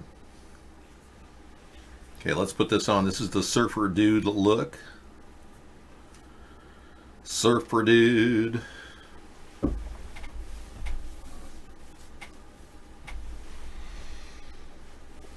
Surfer Dude. All right, there you go. Another pointer. Yeah, so Sarah was teaching some basic grammar, and everyone knows grammar is what you need to be focused on, like Jared Lee Loughner. He was obsessed with grammar. You know, that guy who he was prosecuted for killing or shooting Kathleen Gifford. Yeah, that was kind of a weird moment in American history. Yeah, I know. So I guess Scissor Fight took off. Yeah. I think a lot of this this show was really, you know, kind of thwarted almost when, you know, this big, huge division is made obvious in our show. There are people that believe that we're being censored, and there are people that believe that that's just BS. It's just a story somebody made up. It's a joke. Now, I believe we're censored, and I believe people are being paid to censor us, but other people don't. It's kind of strange.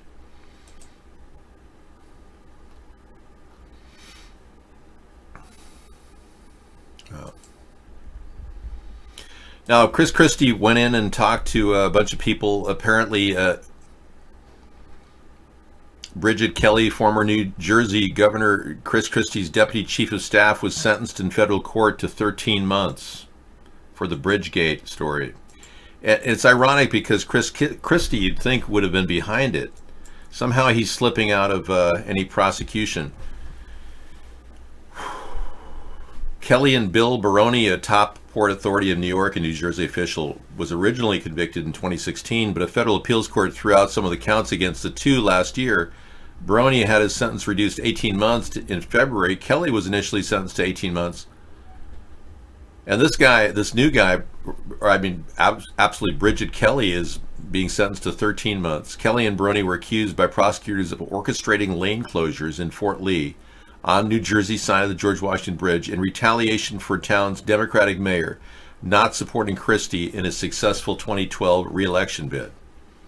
Time for some traffic problems in Fort Lee, she wrote in a now infamous email to David Wildston, a town Port Authority official who pled guilty in 2015 for his role in the scheme.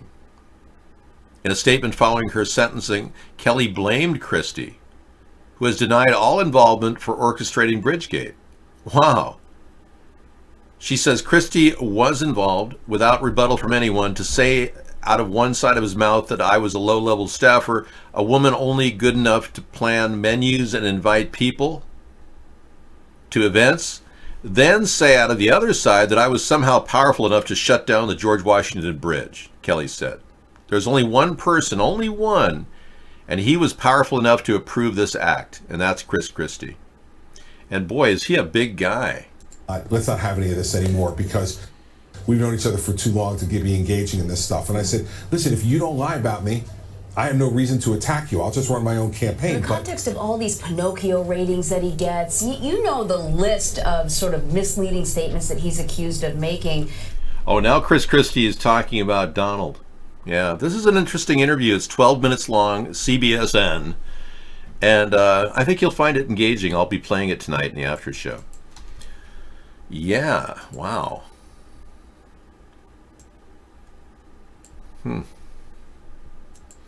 Dave, why do you look like the cover of Mad Magazine? Because this is tonight, Weg Wednesdays. It's important. I look like, Alfred E. Newman.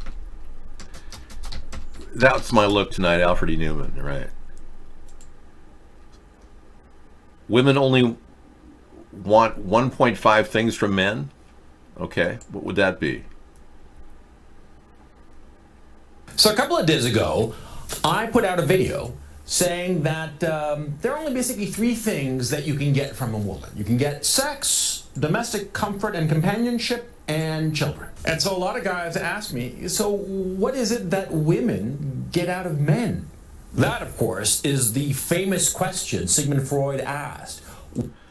I think this guy is a little bit too into asking people things. Yeah, I think let's listen to this later. But yeah, I didn't really want to go down the mind-bending world of Sigmund Freud right now, especially considering he was a coke addict who died of coke-related cancer. Okay, moving on. Yeah, I'm able to actually dispense some of these videos down and relegate them to the I'll watch them later category. I have that authority. And I will exercise it. Yeah, I think let's take a look at Alfred E. Newman right now. The hair is very similar. I will agree with you there. And the face is a very close match. You're right. Wig Wednesday has been a success, everyone. We have achieved our goal. I do look like Alfred E. Newman. Thank you.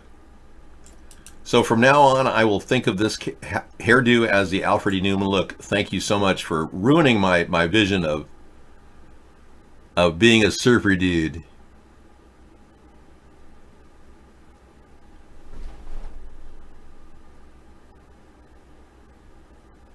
You know, I could definitely see where you're going from with this. Mad Magazine did a very strong presentation of Alfred E. Newman, and they found that a lot of his work was very intellectual.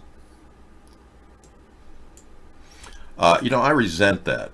I don't resemble that.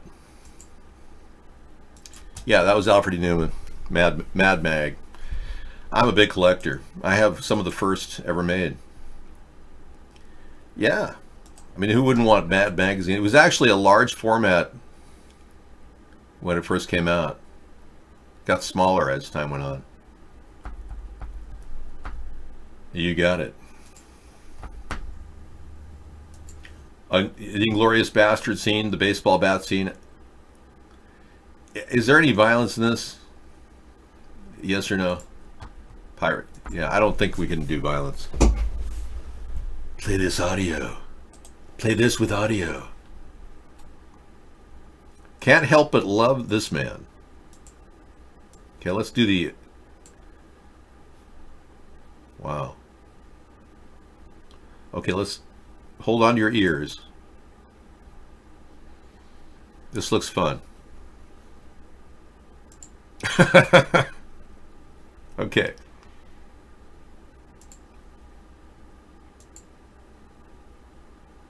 Over there, homie. Let's go. See what we over there, we got it over the base and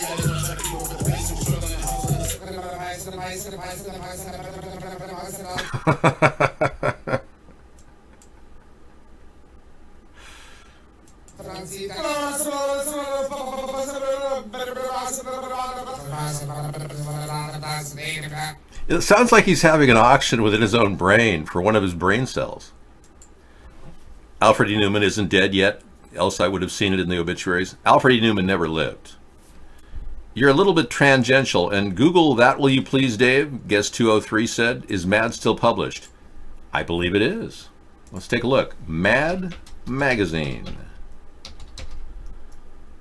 Published.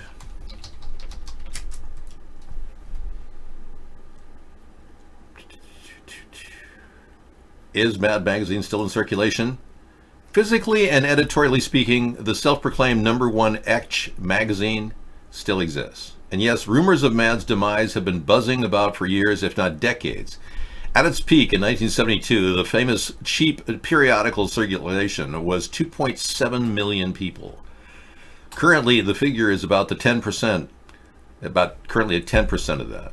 Yeah, so we are now dealing with 10% of the 2.7 million, so 270,000 people still get Mad Magazine. I find that hard to believe.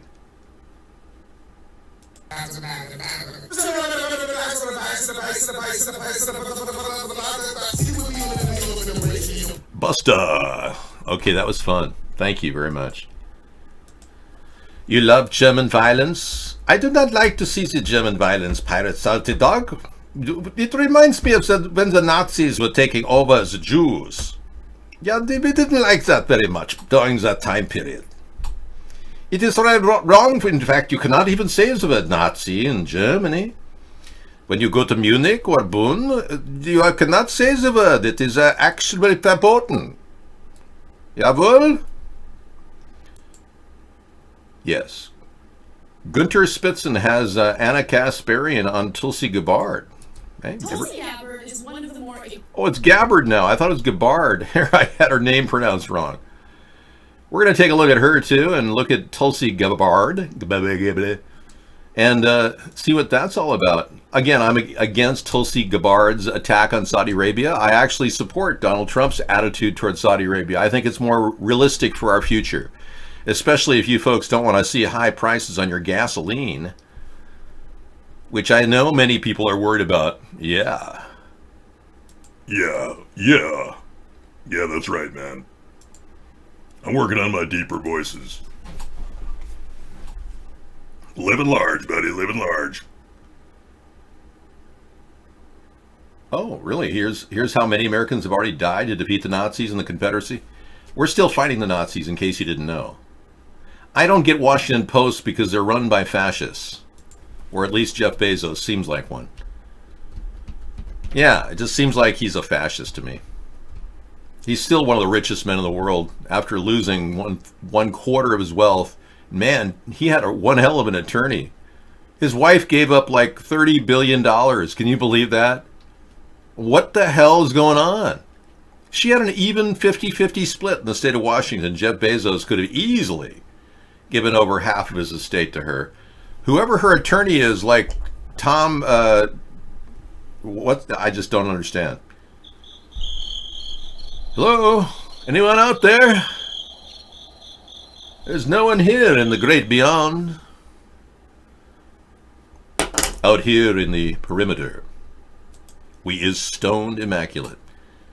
I don't know. She didn't earn $30 billion. She put up with Jeff Bezos and his laugh for 25 years. That's got to be worth $30 billion. I mean, when you think about it, I don't want to listen to this guy laugh at all. You want to be a chef, maybe you want to be a dancer. I don't know what you want to do. But you do need to follow your passion. Right. I would love for it to be after I'm dead.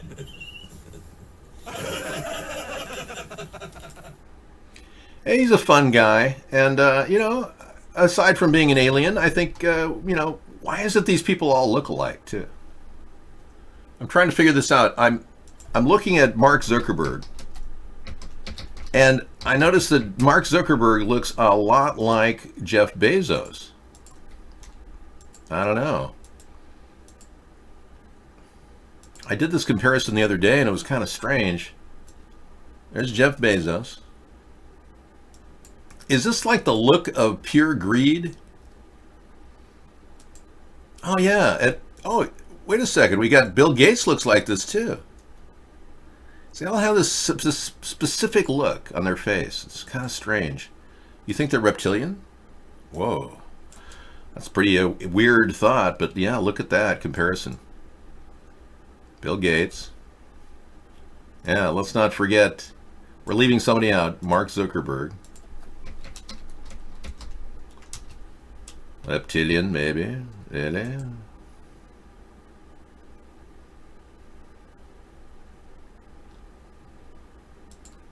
These are the real. The secret organization of reptilians that have lived since Hitler's time. They have controlled the world. I'm just making all this stuff up. Although it might be true. And they continue to replicate. These are the greedmongers. As they grow in size and cloning creates the same look. The look of intense greed. Oh, I'm sorry, I was digressing. I do that occasionally. It looked like soulless leprechauns, exactly. It'll be an ideal gift for Santa. Nene. Oh, the mini rice ball maker. Oh yeah, who doesn't want this? You make a rice ball real quick. Look at that. Oh yeah, I like that. Mini rice ball, great for kids, and you know, be fun in the classroom. You're right. The mini rice ball maker now available. As seen on TV. I don't know. I don't like plastic. I keep thinking it's microplastic I'm shaking. Microplastic. The public smile. Yeah, well, there's a lot of other things you haven't seen. But you also saw a similarity in their face. The noticeable facial features are similar. Let's face it. Oh, you want to hear about the guy I knew who was a jewelry salesman back in the 80s? I understand he still does that. He sells jewelry at the airport. Former Miami Dolphin. Yeah. Quite a guy, really. Yeah, I won't tell you his name because I think he actually has a website. I hung around this, like, I spent the day going around with this black guy in his, Cadillac. And I just wanted to see what it was like to live his life, So I got in the car with him, and, he's a decent guy. I mean, I got to tell you this. He's a real solid, salt-of-the-earth kind of guy. But, man, could he manipulate a sale? I have never seen anybody fall into his graces more quickly than buy a gold chain in my life. He's built like a, it's like a all natural, he said. He's built like a huge monolithic being. He's a strange kind of character, but he uses his physical size and personality and humor to actually make a living. I've never seen anybody do it better than him. Well, when people are approached by a guy 6'4", bearing gold jewelry, or 6'3", bearing gold jewelry, and overly imposing, and with cologne, and it's like, how do you not want to have this gold chain? It's going to make you laugh. It's going to make your boyfriend's going to say, wow, or you could give it to him, Dave, do you watch the body face readers analyzing the corrupt? I don't. No, I'm not that interested in body face readers, but I know they're out there. Yeah. But hey, anybody can make money on YouTube. You could be an AdSense whore and call yourself the AdSense whore and make money on YouTube. You could. I'm sure the whore would be okay. It's almost a modest, or just AdSense prostitute. Keep it simple. Yeah, and just go on there TV, but never say anything political. Never say you're forming a third party or anything like that. And just talk about nonsense, and you'll have hundreds of thousands of hits. Yeah, if you want money, that's what you got to do. You can't have an opinion. They don't want people with opinions.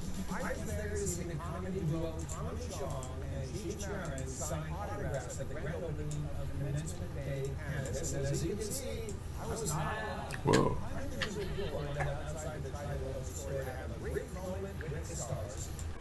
I missed out. Now, he kind of looks like a frog to me, That's yeah.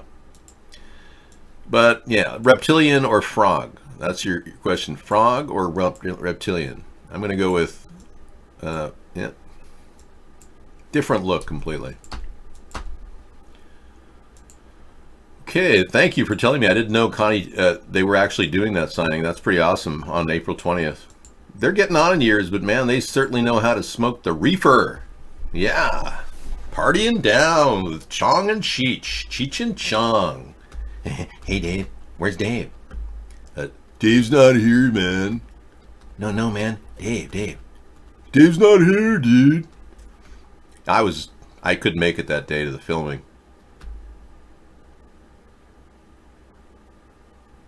How to raise half the debt. Oh, really? Yes, as one of the providers, for example, could I ask you to draw this narrative? We spoke about this afternoon, but to draw why is you disintegrating and how can you change this? So what's broken? The cartel upon which the European Union was created. It was created as a cartel of big business.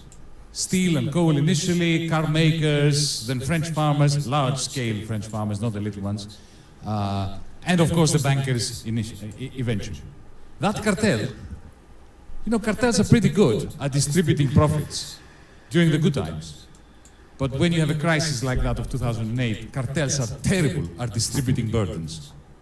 And when you have a technocracy in Brussels, which was created to manage the European Union in the interest of big business, they will deliver austerity for the many and socialism for the very few upon the first sign of a crisis. And then xenophobia springs out of the woodwork like in the 1930s, when the many are suffering and they don't even know why in a country like Germany, which is sinking in money, swimming in surpluses, the federal government has a surplus, the banks have a tsunami of capital coming from Italy, from Greece, from Latin America. It's flooding the German banks in Frankfurt, which are still bankrupt, but that's another matter. You have households which are in surplus in terms of savings, and you have corporations, Siemens and Volkswagen, have huge savings, which is absurd because businesses are supposed to borrow in order to invest. So seemingly everybody in this country has a surplus, and yet half of the population of this country is worse off today than they were 15 years ago. And then they hear that, we're going to give 100 billion this year and another 130 next year to the Greeks. And they say, our hospitals are sinking, we are swimming in money, but we're suffering, and you're giving all these billions to the Greeks. Of course, the money never went to the Greeks, it went to Deutsche Bank and Finanzbank. But the average German voter never hears that.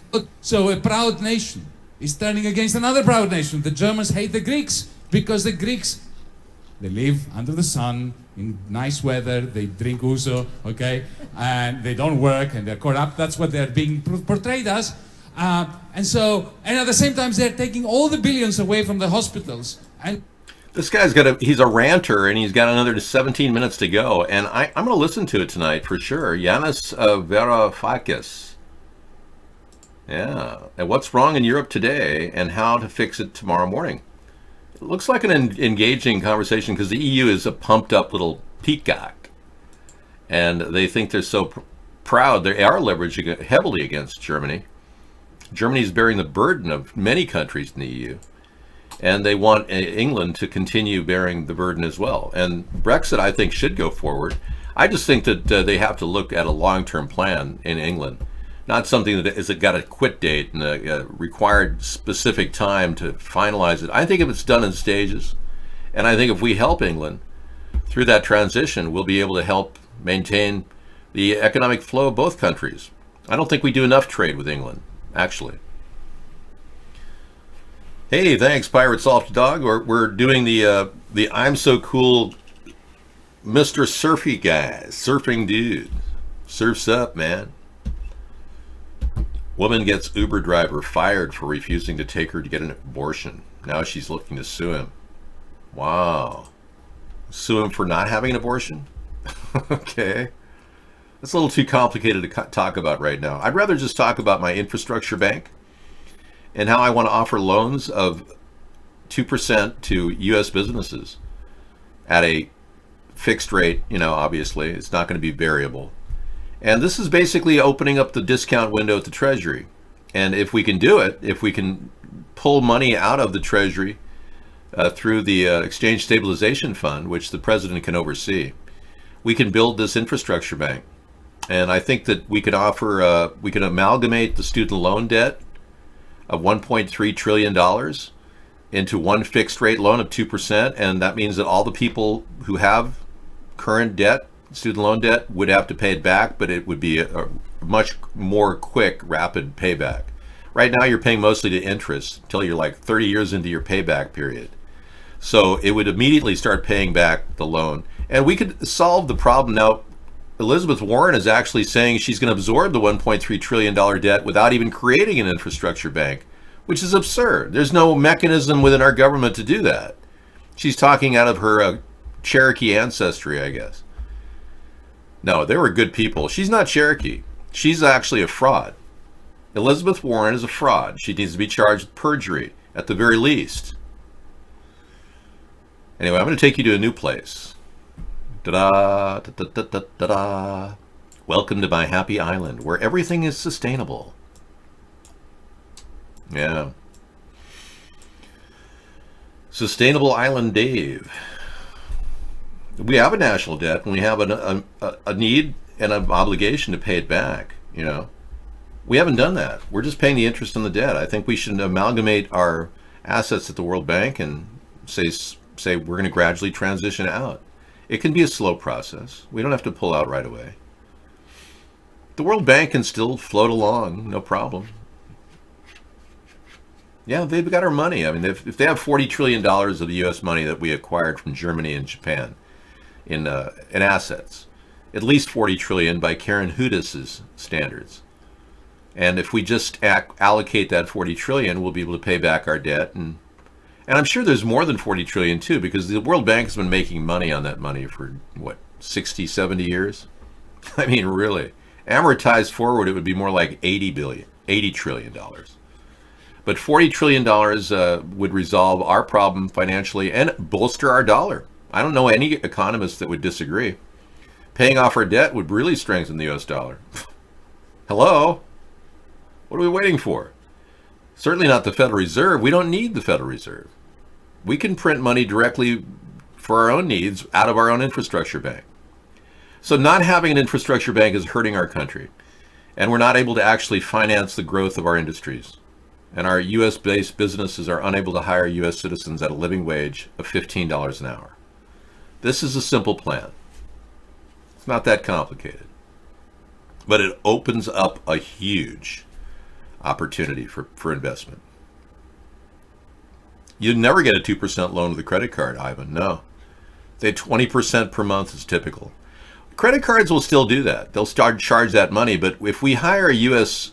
or give money to U.S. businesses as an investment, and they hire U.S. citizens only, not illegal aliens, that means jobs for Americans and a growth economy that, as long as they're building a product that will make them money back, if they don't, they cap out on their loan. You know, we'll only give them a couple $100,000 to start, these businesses. If they can't meet their debt obligation under a low load, we automatically just start the process of repossession. It's just like any collection agency. But the loan package is really appealing. 2% loans for businesses is like, wow, you know, I can start a solar panel installation business with a 2% loan. That's affordable. I could make easily that money from just the labor alone that I get from the government. See, I want the government to create solar panels to put on rooftops and get the money back from the energy saved. And that would be a good thing, because even Hillary liked my idea. She used it during the debate when Donald Trump had his sniffling. You remember that? She talked about a solar rooftop solution, which is my idea, and she stole it from me. That's one of the ideas she took from me. But that's okay. I just believe the solar rooftop program is something that we all need. Yeah. So we've had a few people very disappointed in the assessment that I have. I'm still neutral on the issue of whether we're being censored for money or for fun. That's the big question that came up in our show tonight. Yeah, are we being censored for the gain of people making money? Because there seems to be a lot of people trying to do that. And I'm going to take activated chatters off, and you can all come on in. And if the doxing attack continues, which was happening earlier, we'll find out. But these people are motivated, and it's not just because they're a bunch of, losers living in their parents' basement. They are that, but they're also making money. Okay, Fishweir. No, there's no costume. This is just me looking like, this is Wig Wednesday. Party down, dude. The reason illegals are in the USA is for jobs Americans won't take. Yeah, that's true. And if we cut back, impose felonies on employers that try to hire illegals, even if there's Class C felonies, which would be a slap on their hand, but it goes on their record, I guarantee a lot of people would definitely not be hiring illegals right after that. They did it in Oklahoma in 2007, and it worked. Oklahoma said, we're not going to allow anybody to hire illegals, and they checked the papers of everybody in Oklahoma. There was a mass exodus of illegal aliens. They left Oklahoma like that.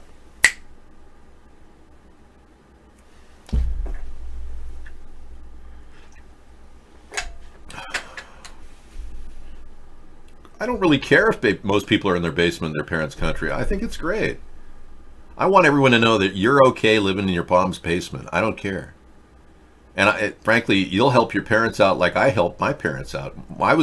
Unfortunately, my life was kind of sidetracked when my dad had a heart attack when I was 25 years old.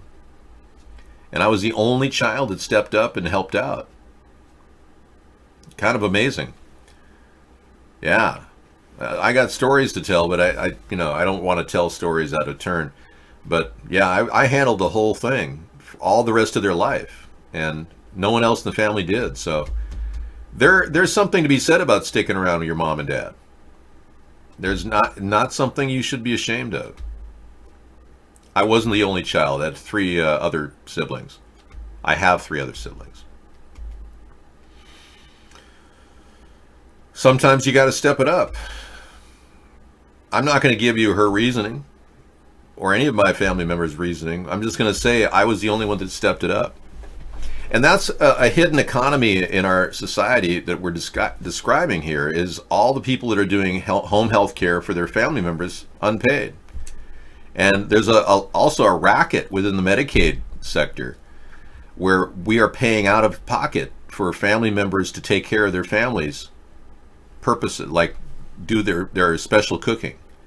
I've encountered a huge area in which our Social Security system is being tapped into by foreigners. And that's an area I'm going to be cutting when I can identify it. This is strictly information I've gathered over the years, but there's actually club meetings in other countries, and they teach people how to do this. And when their family moves to America as landed immigrants with green cards, they are able to gradually suck off our system and collect funding to do the home health care for their elderly parent. And I'm not going to tell you how to do it, because they're teaching people in foreign countries how to do this, but it's a huge drain on Medicaid, and it's one of those areas I'm gonna plug that hole in the dike. There's a lot of money going out there. We shouldn't have that obligation as a nation to care for you, to care for your loved one. We shouldn't have to pay you $150 a day to take care of your mother or father. It's ridiculous. But we're doing it, and it's a way they're making money. Oh yeah, if you're a full-time caregiver for someone who's disabled, you can draw SSI. But that's the problem. We're being leeched. It's not cool. Our country's drained right now, and people think that they can take advantage of this scam. I say foul, and Donald Trump doesn't have the mental acumen to realize it's happening. This is why electing a guy who stole my ideas is not the same as having me as your leader. He's never going to find the leaking drain in our economy. He doesn't even care. He puts out a budget that's $1 trillion over budget, just like Obama did. It's ridiculous. We're not getting anywhere. That chair is sinking. Dave, when do we get the what's going on video? Well, dude, I can do it for sure right now. Hey, do you ever wonder, what is going on? I mean, like, do you ever like wake up or do something and you're just like, what the fuck is going on? You know, I never really use the F word publicly, so I don't. I don't remember. I don't even know what the F is going on either. Yeah, but no, I don't have that problem. I know what's going on. I'm overwhelmed with knowing what's going on. In fact, I've got so many thoughts in my brain about what's going on that I have to purge them from my brain and defragment my hard drive.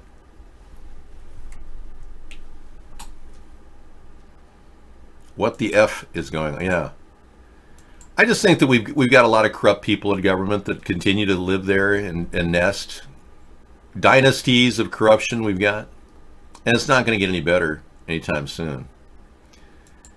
You know, I don't know how much of this is true. I don't know if Ocasio is Eva Abadan. I still haven't found this out. Because technically their faces are nearly identical. We don't know what happened to Ocasio. She doesn't appear to have a degree in economics at Boston University. I don't think anybody's called her on it yet. Because she doesn't appear to have any knowledge of economics at all. She seems to be an opportunist who's just looking to get famous. And if she really is just that, I get that. She, is in a cafeteria or a bar. She's a bartender. But what's more suspicious is if she really is Uma Abadan's sister, then she could be an agent of Saudi Arabia, just like Uma Abadan was. A Saudi Arabian secret agent is not somebody we want nesting close to the government. So these are big issues that I don't think Trump is even addressing right now.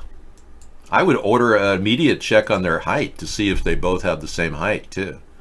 If they both are the same height and weight, I mean, I think you need to get them both in the same room and ask them questions.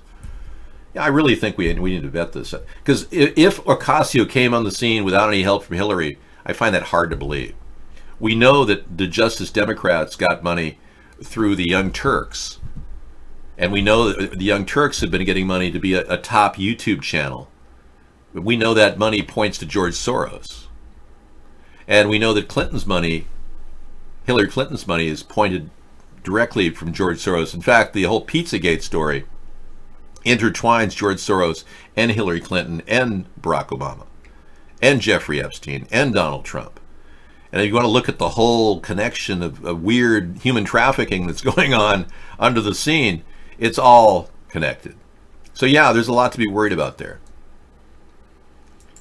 Yeah, the Young Turks have been making huge numbers on their subscriber list. We've had our subscriber list frozen in the same time period. They've got 2 million people subs on the YouTube channel. We have the same number exactly we've had for 9 years. Tell me that's not censorship. I don't know anybody who could look at that and say that's not censorship. You don't get any subscribers, Dave. I find that very hard to believe. Anyway. If you're an American, you start digging a hole, yeah. The fact is we've got so much land here, and America is so loaded with weapons. America is armed to the hilt.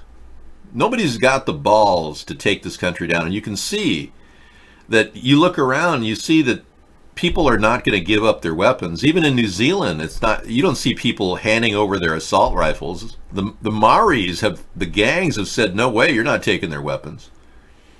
This global world order, our new world order, is trying to seize weapons so that they can grab everybody and stick them in gas chambers just like Adolf Hitler did.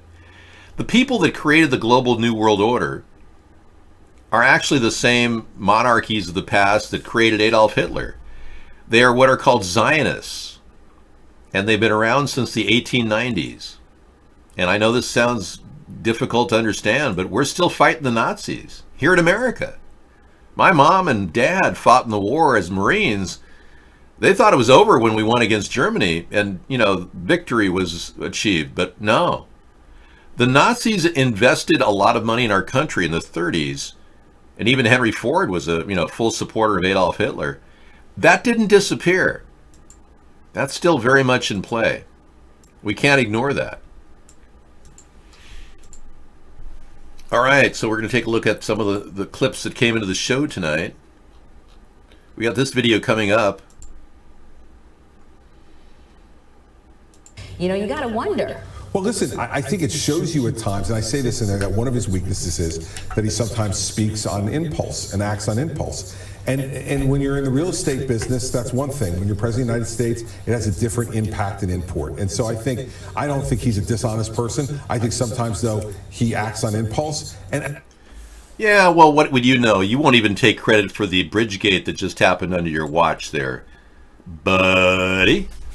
I think it's time to stop eating the donuts there, buddy. You know, there's got to be a point at which a person says, you know, enough is enough. And, you know, I'm not trying to fat shame anybody here, but come on.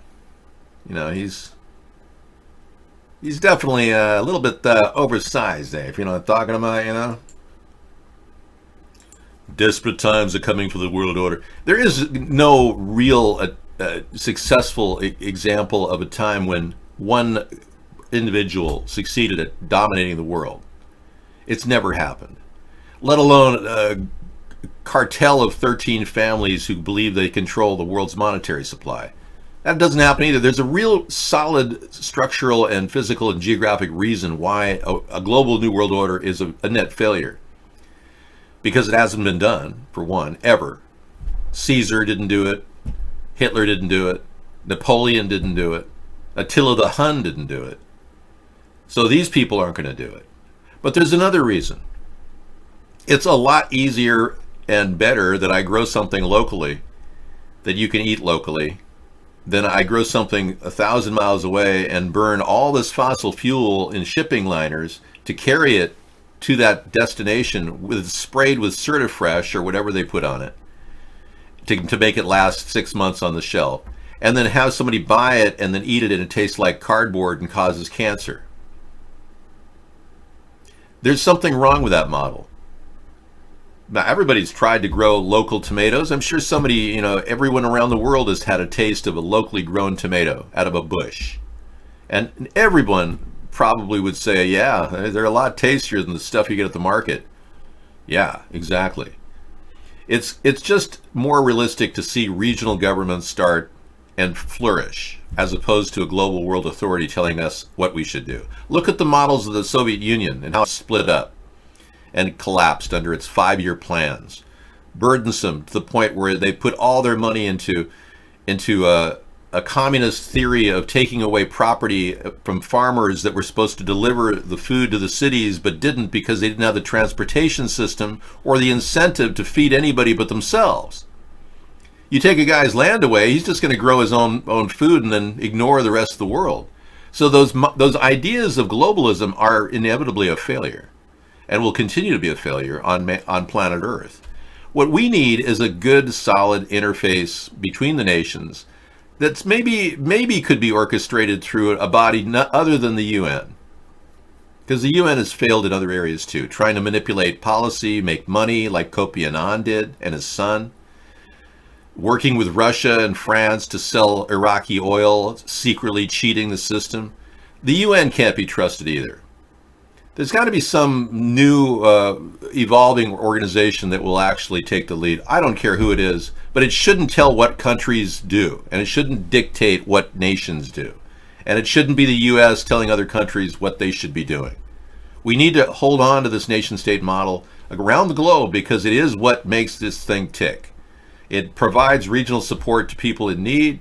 It doesn't in any way give an inch because it's got backups. You have a global world authority that fails, no backups, no guarantees. So that's kind of economics, the economics of hybrid capitalism. We're trying to engender a way in which our government can get a return on investment. And we wrote a book about it called Hybrid Capitalism, and I think it's a good read. It's 200 pages, roughly. We're going against the Nazi flow. The Nazis embedded themselves in our country when the Bushes pretty much took control of our government. Ronald Reagan, believe it or not, was just a great guy. Well, thank you for saying that, David. I must say that I was shocked to find out that jelly beans have color dye in them that can cause Alzheimer's. And I always liked jelly beans. But Ronald Reagan actually, he was a guy that didn't understand a lot of the inner workings of the government But he was a nice guy, and he really helped bind our country together. And unfortunately, we had George H.W. Bush as his second in charge. Well, there's no coincidence that George H.W. Bush hosted a party in which John Hinckley Jr. was at the night before he shot Ronald Reagan. And Ronald Reagan nearly died with a bullet so close to his lungs and heart that it would have killed him. He was so lucky. But the very testimony that John Hinckley Jr. was at the Bush's residence the night before was not legally allowed in court during the Hinckley trial. I thought that was really, really weird that they would rig it so that that wasn't mentioned. And the American people should have known, but they weren't given that info. So, yeah, it's just, John Hinckley Jr., by the way, is walking around a free man in Maryland. He lives with his mom at a retirement community, and he shops the store just like anyone would. And yeah, who gets to shoot a president and walk free the rest of their life? Did Sirhan get to walk free? No. Lee Harvey Oswald walked free for about a half a day and was killed. So something's really weird about the fact that John Hinckley Jr.'s family was very wealthy and were good friends of the Bushes, and that he was called in and literally shot the president and then gets out on probation. I mean, it's just unbelievable. It's just so obvious that these people are not 100%. And look what this guy did.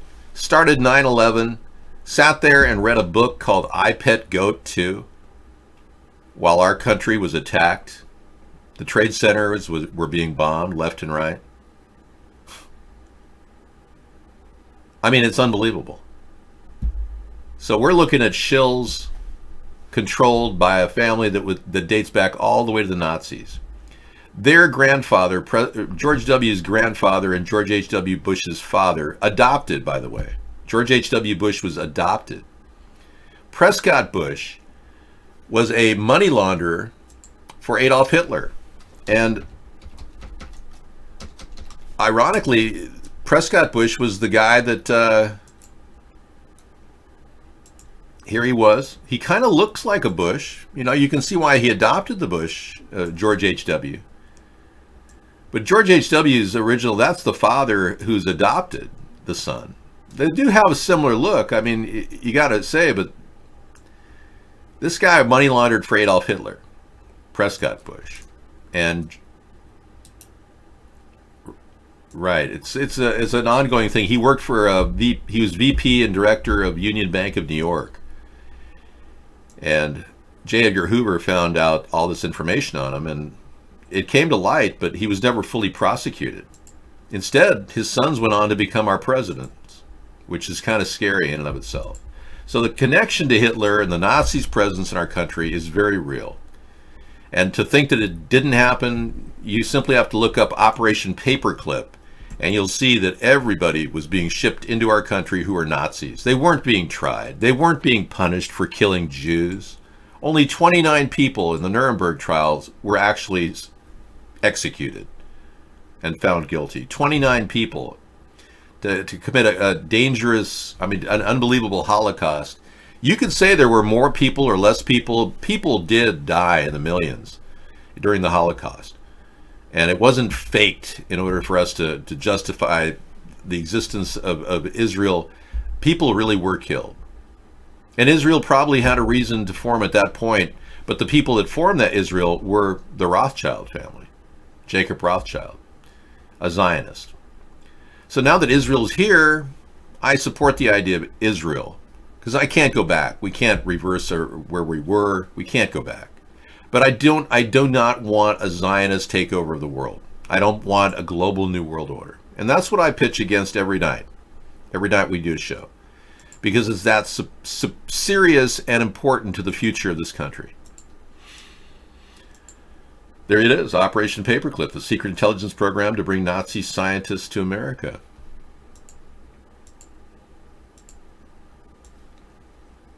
All right.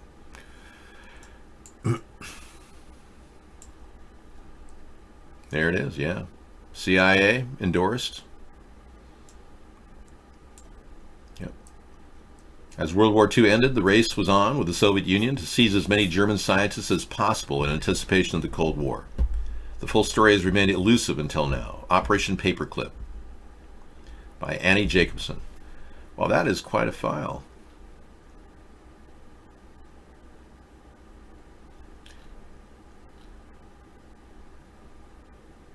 This is a review of a book called Operation Paperclip that was found at the library. Wow. I wonder if it's available, the book. Public literature.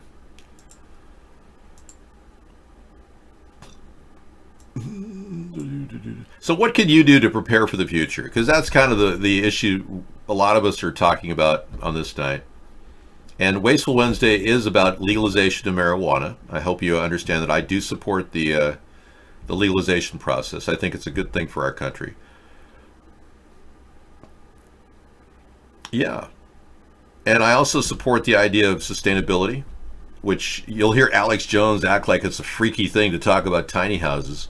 I enjoy tiny house videos, but I don't want stack and pack condo living in tight cities. That's not what I want.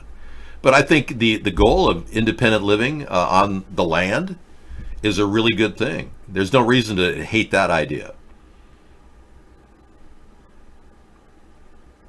No. Never heard of crack rock ever. Sizzle. Howie, why do you talk about crack? I mean, it's so odd that you would talk about that stuff. It seems to me that you are an ex-drug user, Howie. I mean, I hate to say it, but I'm developing a profile of your character. Are you a former crackhead, or are you currently on crack, Howie?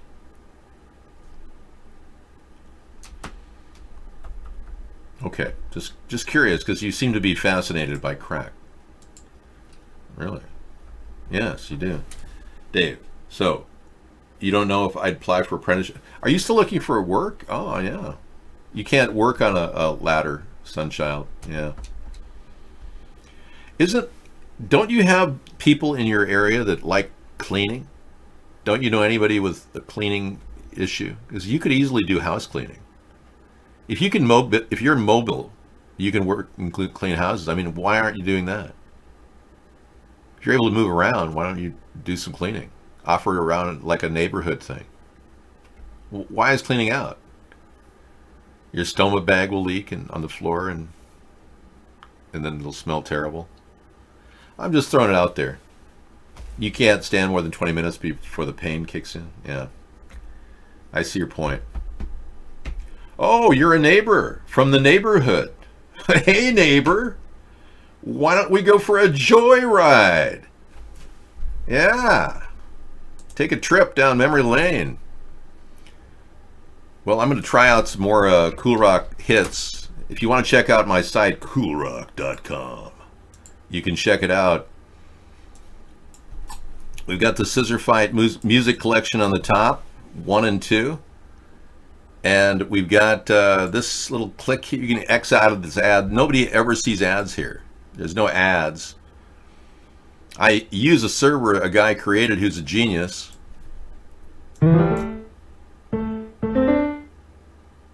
That was a computer responding to my keys.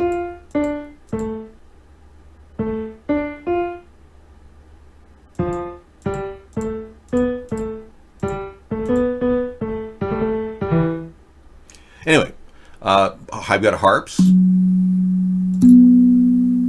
And you can watch the show at the same time. That's me here. You can see the show going on at the same time. And it's just ways of having fun on the page while you're watching the show and listening. And you've got Mr. Doob, which gives you a fun little place. You can go to Burning Cauldron of... no, you can go to Heaven. There you go, Heaven. We've got Heaven and we've got Hell. Isn't that great?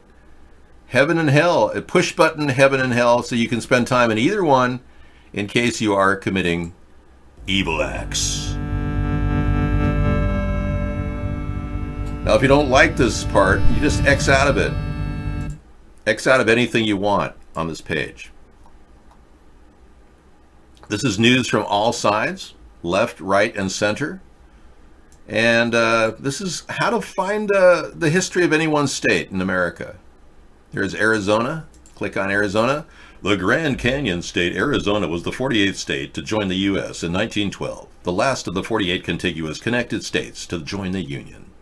The state's name comes from the Arizonac, from two Papago Indian words meaning place of the young spring. Arizona has a very dry climate. It is known for its cactus plants and hookers. I just made that up. Actually, you find a lot of older people getting away seasonally because the weather's good for Arizona. If you're an older person, I can play it. You can't stop, and I won't stop. If you find that you're an older person and you got to get a better climate, Arizona is still a very viable option. And if you want to live sustainably, that was coolrock.com, but I go to a site called Zillow. And say you want to move out of your high-priced house that you paid $1.3 million for in LA, and you want to live in a nice place in Arizona. I go to Zillow and I go, hey, Arizona. Flagstaff's kind of a cool city. It's not quite like the Phoenix, human trafficking center. It's a little bit more upscale. But hey, there you go. Here's a $100,000 house, 2-bedroom. Where are you going to find a $100,000 house, 4-bedroom? Let me find something and say $200,000. Wow. So 3-bedroom auctions. Yeah. This is $135,000. Look at this nice palatial, what is it, a mobile home? Yeah, it's a mobile home. With paneling from the 1970s. Ads to ads. Look at that paneling. That's authentic paneling for $135,000 gets you authentic 70s paneling. Check that out for $135,000. You can live in Flagstaff, okay? I'm trying to give you hope. And right outside, you can build your underground bunker. Man, that's paneling galore. Yeah, you dig your hole right there, and you drop your mobile mini in there. And then you build your underground secret hideaway, right down there. See it? You start the digging process right underneath here, and you drop your mobile mini. Anyway, how to prepare for the future apocalypse. That's only $135,000. That's not bad. Well, other people are preparing by gaining weight, like Chris Christie. Check this guy out. He must have picked up another 20 pounds. State business, nobody really was concerned nearly as much about that as you are when you're president. This is still a guy who's never held a position in public life before, who is still transitioning and learning, as he did just this past week on the government shutdown and having to, give in on the government shutdown. This is a different world. Politics and government is a much different world than New York real estate, and he's continuing to learn that. If he continues to get better at it, that's good for the country, because he's got to learn. And how long do we give him, though? Well, listen, 4 years. Oh, come on. We got to impeach Trump now. Dump Trump now. Let's start this process. We've got too many of these people walking around looking like they're really vindicated, that Trump is their guy. This is your typical Trump-tard. Oh, okay, it's all fake news. Everything's fake news. Trump's always the honest person. Oh, yeah. That's the kind of mentality we've got dominating our country right now. So, of course, we have to impeach. The election was rigged by Russia. I mean, hello. All right, this has been fun. We've got major reasons to look at this entire thing as an ongoing discussion of Russia, because there really is every reason to think we've got ongoing problems with Russia. Let's just look at the facts. All right. I'll let the scroll roll here. They met with Russia. Yeah. But there was no collusion. No collusion, no obstruction. Jeff Sessions, Carter Page, Papadopoulos, the Greek, Paul Manafort, Michael Flynn, Roger Stone, Michael Cohen, Jared Kushner, and Don Jr. are all Trump associates that met with Russia. But there was no collusion. I don't think so. I think there was, and I can tell you this is an ongoing discovery process. William Barr is working for Russia, in my opinion, by writing letters defending Michael Flynn to Rod Rosenstein, saying he should never investigate obstruction. That alone biased William Barr. There's no reason why that guy should continue as AG. He needs to recuse himself, or better yet, disbar himself. Okay? Thank you, everybody. We are seeing the end of the show appear again, rear its ugly face. We'll be back tomorrow at 5 o'clock with the cooking show. I'm going to be making grilled sprouts and porky peppers. Yeah, doesn't sound good? I know. I like peppers, Dave. All right, we will continue. Thank you for coming in. Can't stop, and we won't stop. We keep the ball rolling for a third party. Take it easy. Have a good night. Get some sleep. You need at least 6 hours. Good night. We can't stop and we won't stop. We're gonna dance all night, bring it on to the sunlight. We can't stop, we can't